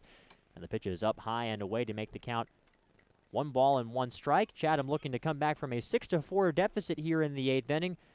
If you weren't with us, the difference in the game right now, a bases-clearing double by Mickey Gasper. The 1-1 is just missed on the outside part of the plate from Demers to make it 2-1. Gasper knocked that double in the 6th inning. Ground ball from Bishop added a run earlier in that inning, so 4 spot in the 6th, turning a 4-2 deficit into a 6-4 lead for Brewster. 2-1 pitch is fouled back, and that evens the count now. 2 balls and 2 strikes on Pena. Pena has a pair of RBI to his credit, moving his season total up to 5. He walked to force in a run in the 1st inning and hit a double in the 3rd. So he's responsible for half of the runs for Chatham in this game. 2-2.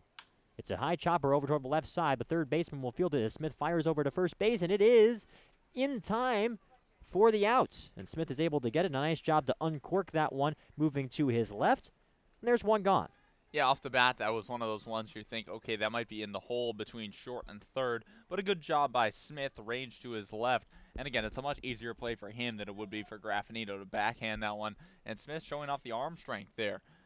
Pena, I know he's a catcher, but actually got that down the line rather quickly there, so it became a closer play than I think Smith probably expected.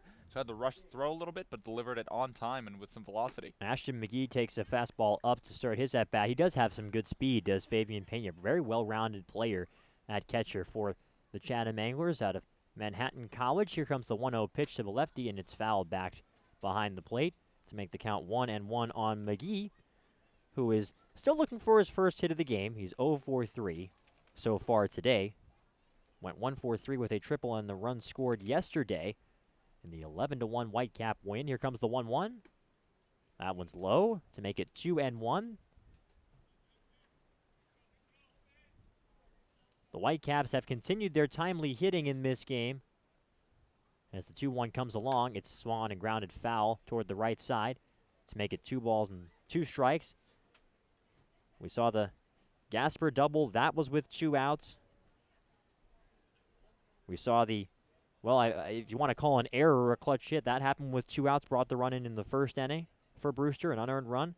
The single from Smith in the 2nd to drive in a run, that came with 2 outs. 2-2 pitch, swing and a miss. And there are 2 outs here after the swing and miss strike 3 from Ashton McGee. He's 0-for-4 with a pair of Ks today. Well, 2 gone. Demers really pulled the swing, or pulled the string there. You know, he's a guy whose fastball right now probably sitting in the low 90s, 90 to 92 area. He said he's reported to have touched 96 miles an hour in high school. So, you know, he can rear back and bring it up into the mid-90s when he needs to. But they are showing off the off-speed stuff as well. The righty Donovan Casey takes a pitch outside, and the count is 1-0. Yeah, it's been interesting to watch this as the 1-0 comes in from the righty Demers. It misses outside again.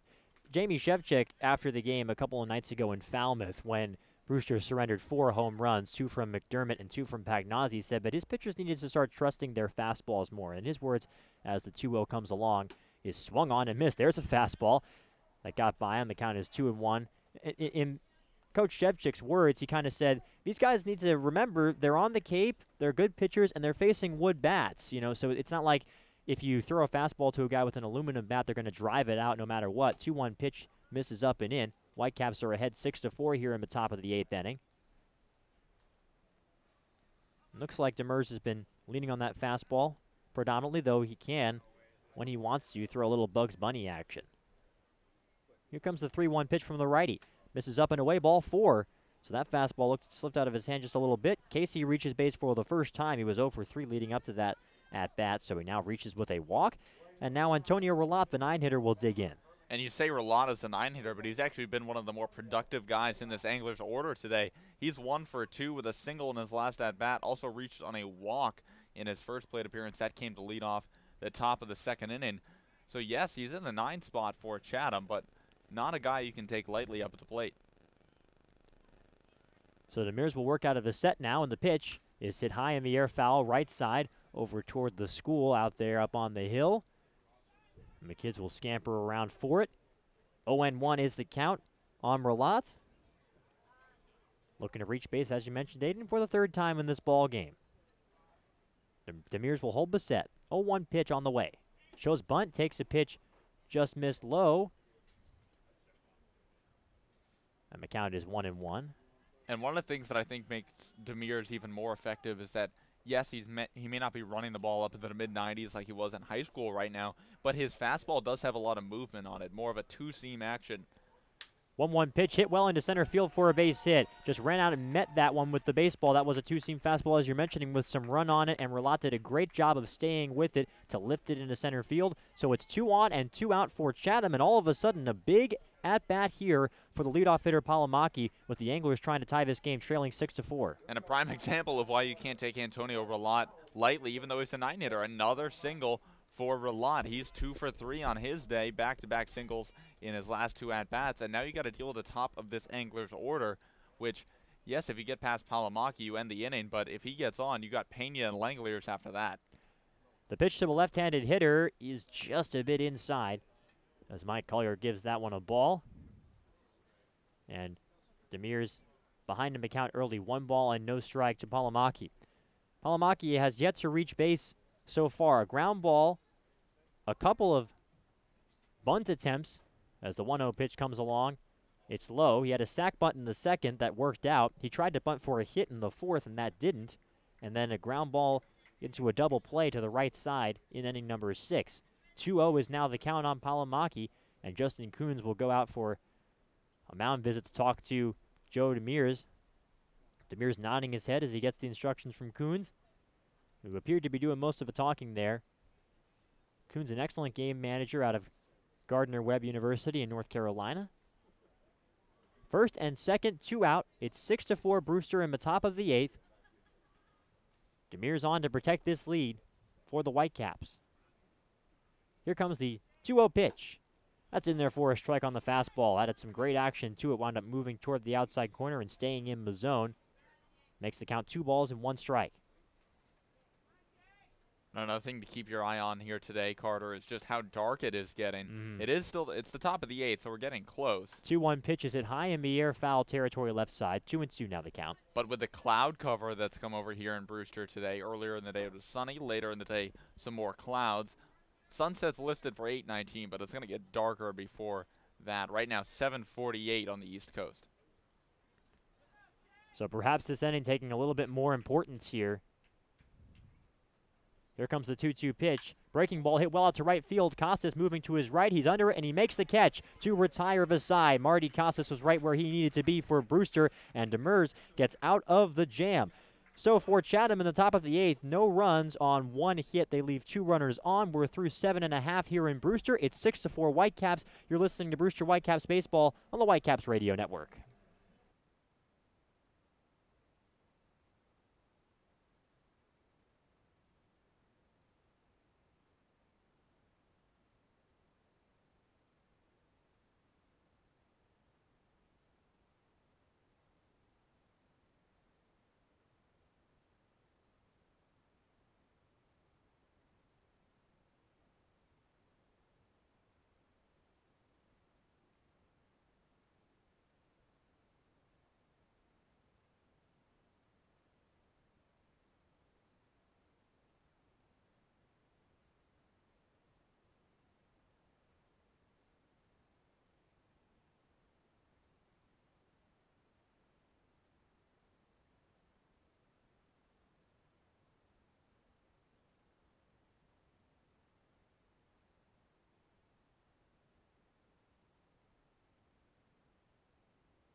to Brewster Whitecaps baseball. Here are Carter Wedeel and Aiden Doyle. The Beach House Grill at Chatham Bar Zim Resort and Spa is the perfect spot for a seaside lunch or evening clam bake, a proud member of leading hotels of the world. Welcome back to Brewster. And after pitching a perfect inning, Dan Metzdorf is finished. So his line, 1 inning and nothing across, and he is replaced by another diamond heel. Austin Bergner from UNC will come on to try and keep Brewster at bay in the bottom of the 8th inning. The Whitecaps lead by a score of 6-4. He will face the top of the Brewster order, Smith, Graffinino, and Gasper. It's righty to righty. The pitch is up high to Smith to start his at-bat, and the count is 1-0. Excuse me. Bergner just has 1 outing this season. It was a start in Hyannis against the Harbor Hawks. 1-0 pitch misses outside on a fastball, so 2-0 is the count. In that start, he went 3 innings, gave up 7 runs, but only 1 was earned. And the pitch to the righty, Smith, misses outside, gave up 6 hits and 3 walks in that appearance while striking out 2, did Bergner. So that's his line. That's his only previous outing. That was back on June 25th. And is quickly behind here. 3 balls, no strikes against Connor Smith. The first pitch, 3-0 pitch to the righty is misses down and away. So Smith works a 4-pitch walk, just what the doctor ordered for Brewster, a leadoff walk for the Caps. Yeah, Smith continues to be impressive at that leadoff spot, and that's important for this Whitecaps team, for especially AJ Graffinino. I mean, he's a guy who, can be in the lineup day in, day out, but he was the consistent leadoff guy for this team. But you want to have options. There's nothing better than having options. And if Graffinino needs a day off or wants to DH or something like that, you can have a shortstop.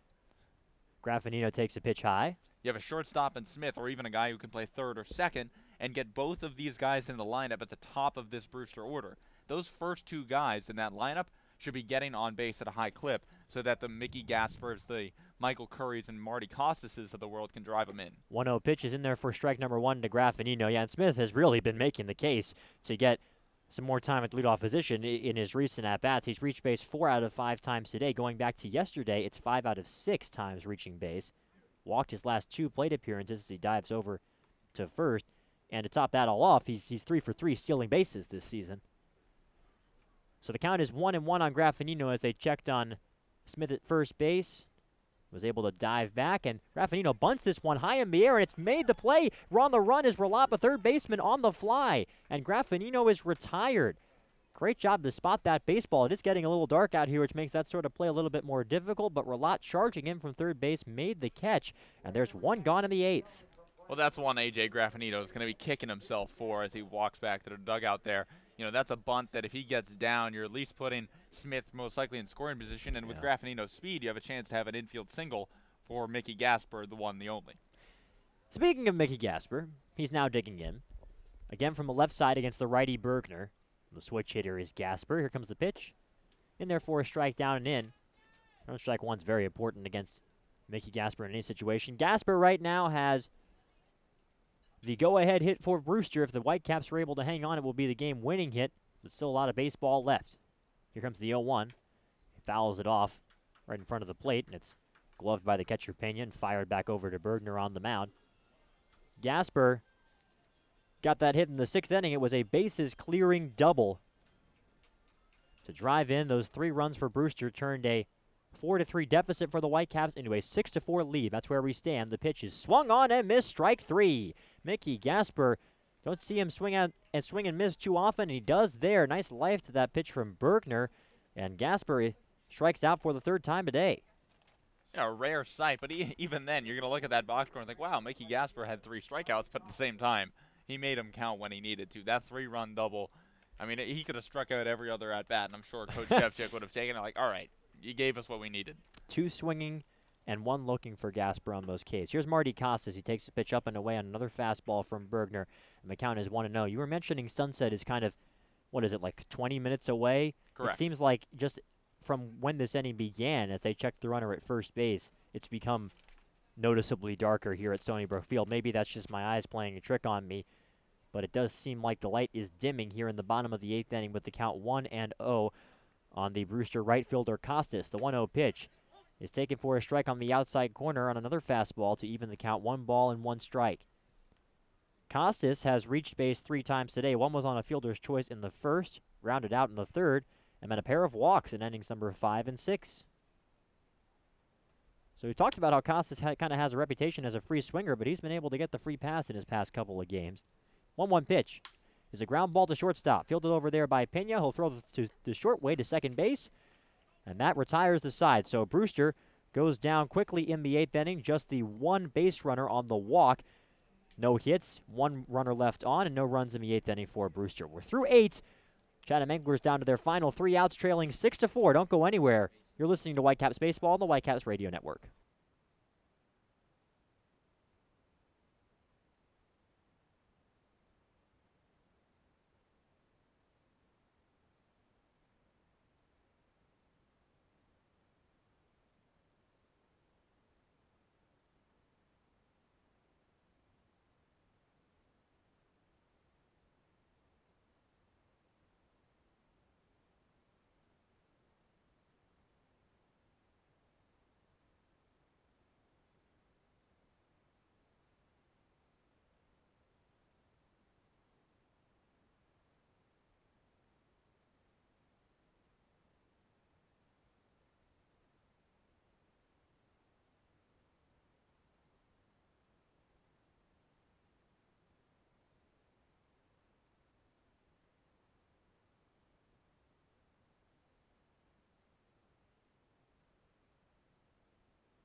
Welcome back to Brewster. We're getting ready to start the top of the 9th, and the Whitecaps lead 6-4. We've just received word from Mike Collier, the home plate umpire, that there is some darkness, but they're not going to call the game. They're going to try and play this 9th inning out. But as he put it, if somebody has trouble, they're going to stop it right then and there. Of course, before they do that, they're going to talk to both managers, Jamie Shevchik for Brewster and John Schiffner for the Chatham Anglers. The first pitch is hit hard on the ground to the right side and into right field for a base hit off the bat of Jeremy Pena, who has his 3rd single of the ball game. He's having a great day at the plate, really approaching these pitches well, and knocks that Joe Demers pitch into right field. And that's why it was so important for Demers to get Palomaki to end the top of the 8th inning with that fly ball to right field, because if Palomaki had reached, then you probably would have had bases loaded, or at least 2 runners on, and then it would have been a 1-run game for the Peñas and Langoliers of the world. So now both of these Pena comes up, nobody on. Langoliers, only 1 guy on.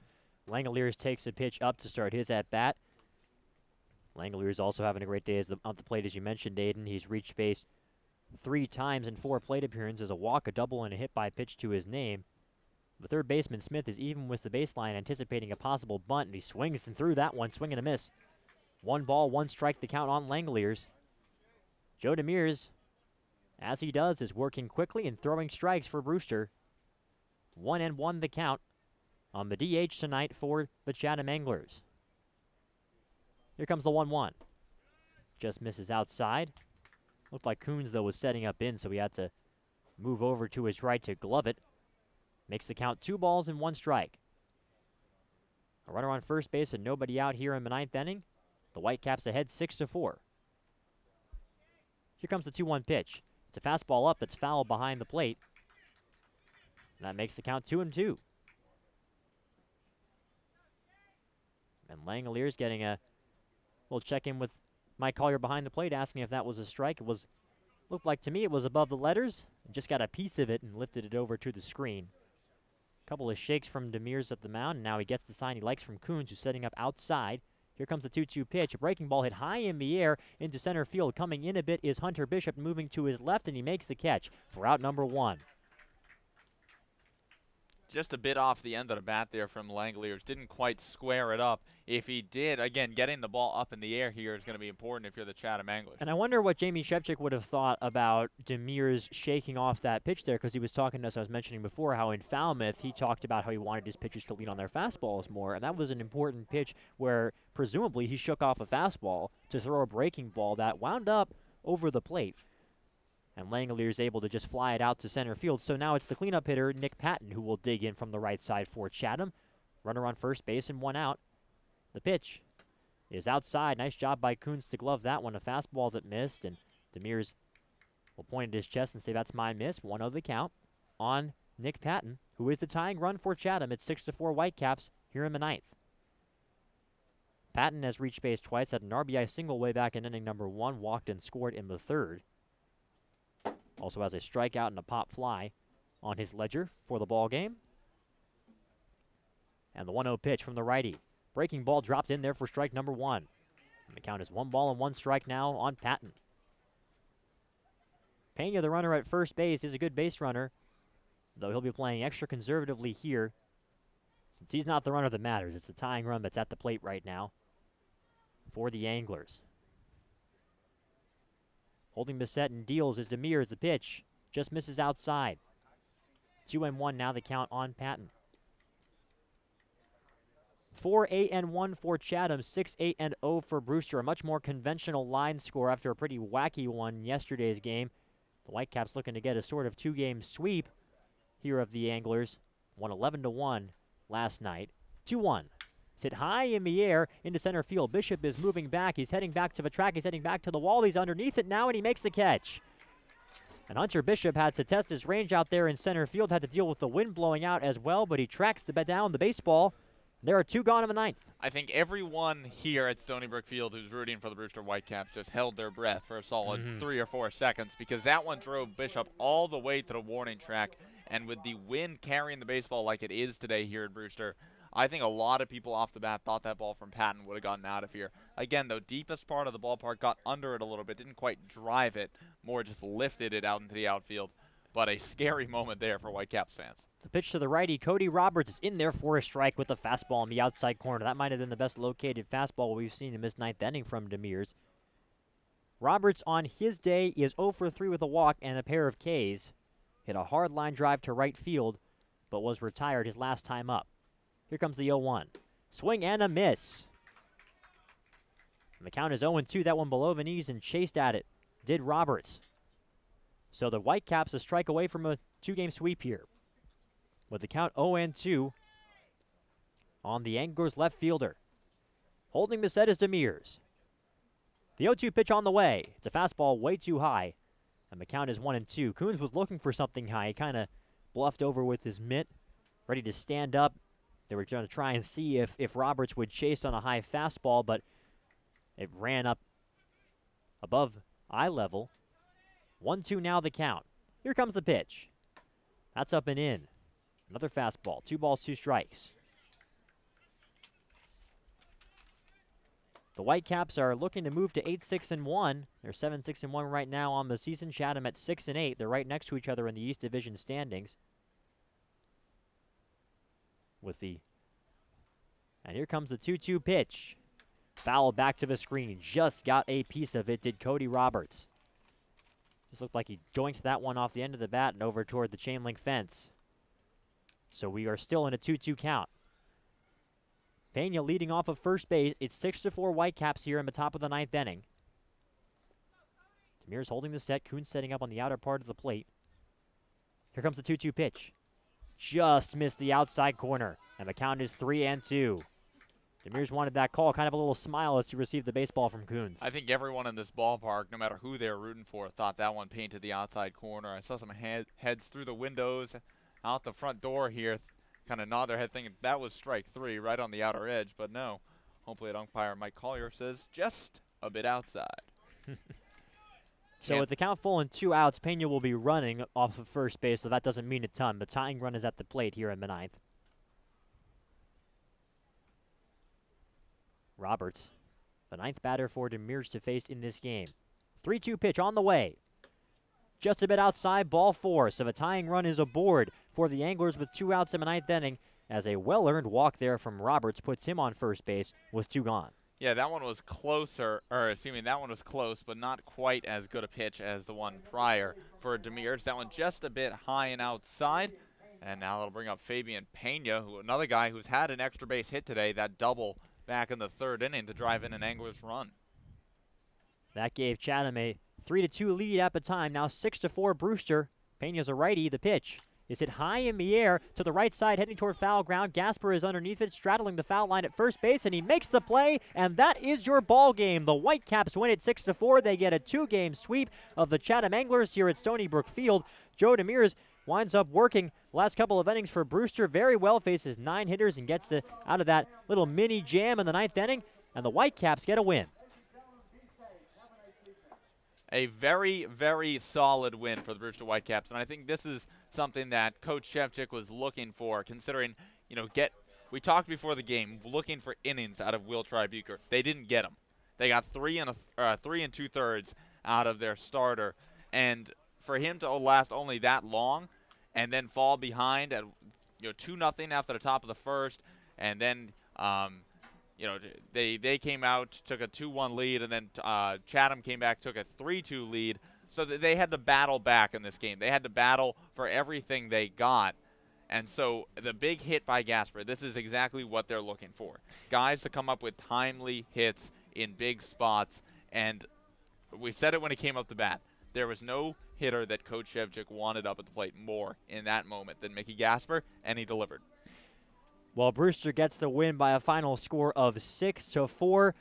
The totals in the 9th inning for the Chatham Anglers, they get no runs on 1 hit, and may leave a pair on base. We've got a lot more coming up after this break. We'll have the totals, the bookkeeping, and, of course, probably much more interesting are the interviews with Mara Sheridan. She'll have our player of the game, and head coach Jamie Shevchik coming up right on the other side of this break. You shouldn't go anywhere. I wouldn't if I were you. You're listening to Whitecaps Baseball on the Whitecaps Radio Network.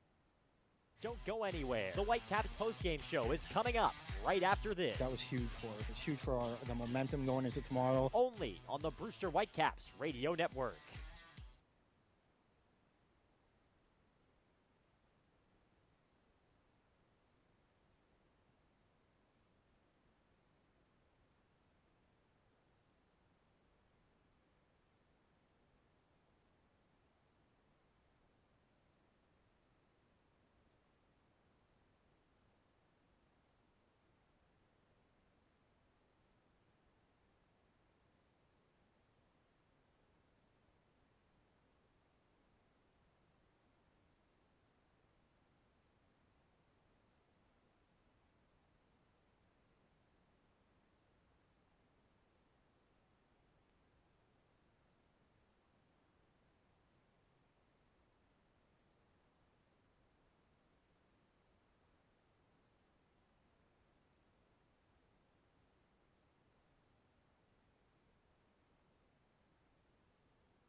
Welcome back to Stony Brook Field and the Whitecaps postgame show, as the Whitecaps are winners over the Chatham Anglers here by a final score of 6-4. The final totals from this game: Brewster with 6 runs, 8 hits, no errors. They do leave 11 runners on base. Chatham with 4 runs, 8 hits, 1 error, and they leave 9 on. The winning pitcher is Chris Mockimer. He is now 2-0 on the season. Naples takes the loss for the Anglers. He's now 0-1, and Joe Demers gets the save, his first of the year. The time of the game, 3 hours and 6 minutes before 721 fans here at Stony Brook Field. And delighting those fans today, the game-winning hit is Mickey Gasper, and he is with our Maura Sheridan. Maura? All right, so you were 0 for 2 going into that base clearing, game winning at bat. How'd you approach it? You know, I was just trying to shorten up, choked up on the bat a little bit, tried to hit a ball square like we've been working on in practice and batting practice. So I just kind of tried to stick to the game plan, and I got a good pitch and I executed. You've had such a great year so far, batting .366, and that was before today's game. What do you credit your offensive success to? You know, just approach. You know, we work a lot on that at school, and it's just been continuing to work on that here with Coach Weber and Coach Smythe. So, you know, it's just sticking with my approach and having the confidence in my game to execute. Your coach is kind of always raving about what you do on and off the field. How do you approach and keep your teammates motivated? You know, it's such a blessing to be out here, you know, playing with this group of guys and just being in this atmosphere. So, you know, I take every day like it's just a brand new experience, and I'm just so happy to be out here. So, I mean, I do my best to help the team feel the way I do. So, you know, I'm kind of a loud guy. I get made fun of at my house for how much I chatter, but, you know, I'm just enjoying every minute of this, and I couldn't be more thankful. All right, thanks so much. Congrats on the win. Thank you. We'd love to hear that from Mickey Gasper, and I'm sure his coach does too, about how he's thankful to be on the Cape with those guys. I mean, you know, you're around Coach Shevchik, I'm around Coach Shevchik. One thing that he really hammers home is you have to remember where you are and how lucky you are to be with a Cape Cod League team, and it sure sounds like Mickey Gasper is aware of that. Yeah, and I think it's interesting for him coming from Bryant, which is one of the smaller schools in the Cape League, to a league dominated by Power 5 conferences. You know, the ACC, the Big 12, Pac-12, SEC, they're all over the place. You can't escape them. And for him to come from Bryant, you'd think a lot of guys might be a little intimidated by the Cape League, or maybe have a feeling of, okay, do I really belong here? He's really just taken it and hit the ground running, just caught fire for the Brewster Whitecaps and become their most dependable, reliable, whatever adjective you want to use, hitter, and their vocal leader. So you really can't ask for much more from Mickey Gasper. All right, we're talking about Jamie Shevchik, and he's ready to talk to Maura Sheridan. Maura, ready to go. In the 7th inning stretch, I kind of noticed that you were having a conversation with Mockamer over there. He pitched 3 stellar innings for you guys, 2 hits, no runs allowed. What'd you say to him? I just wanted to make sure he felt comfortable still being out there. The goal was to get him out there and let him start the inning, and if he got in trouble, to get him out of there as quick as he can. So it was, you know, it was more of how did he feel, and you know, because he doesn't usually get stretched out a lot for a handful of innings. He's more of a 1-inning person. So I just wanted to make sure he felt good. We always talk about Mickey Gasper and how he leads this team, but I noticed Zach Cahagan always getting out there, high-fiving his teammates. What's it like to have a leader like that on the team now? That's why we brought Zach back here. He was, you know, he's a leader in the dugout. You know, he's an experienced guy. He's a mature guy. He's been here before, so it was really important to make sure that we find a spot for Zach, because he's a guy that's going to add a little bit more to you know, to this team getting along and kind of bonding. 17 runs in the past 2 games. What do you credit that offensive production to? We didn't make an error today again, so we're not giving up a lot of. We didn't put ourselves in bad situations. And for Tribuker to struggle like he did today and still give us a chance to win, that was big. That game could have got out of hand really quick. But offensively, we're coming up with a big hit. Mickey Gasper is coming up with a big hit, so a lot of our guys are. You know, anytime there's a game on the line, I want the bat in that kid's hand for sure. All right, thanks so much, Coach.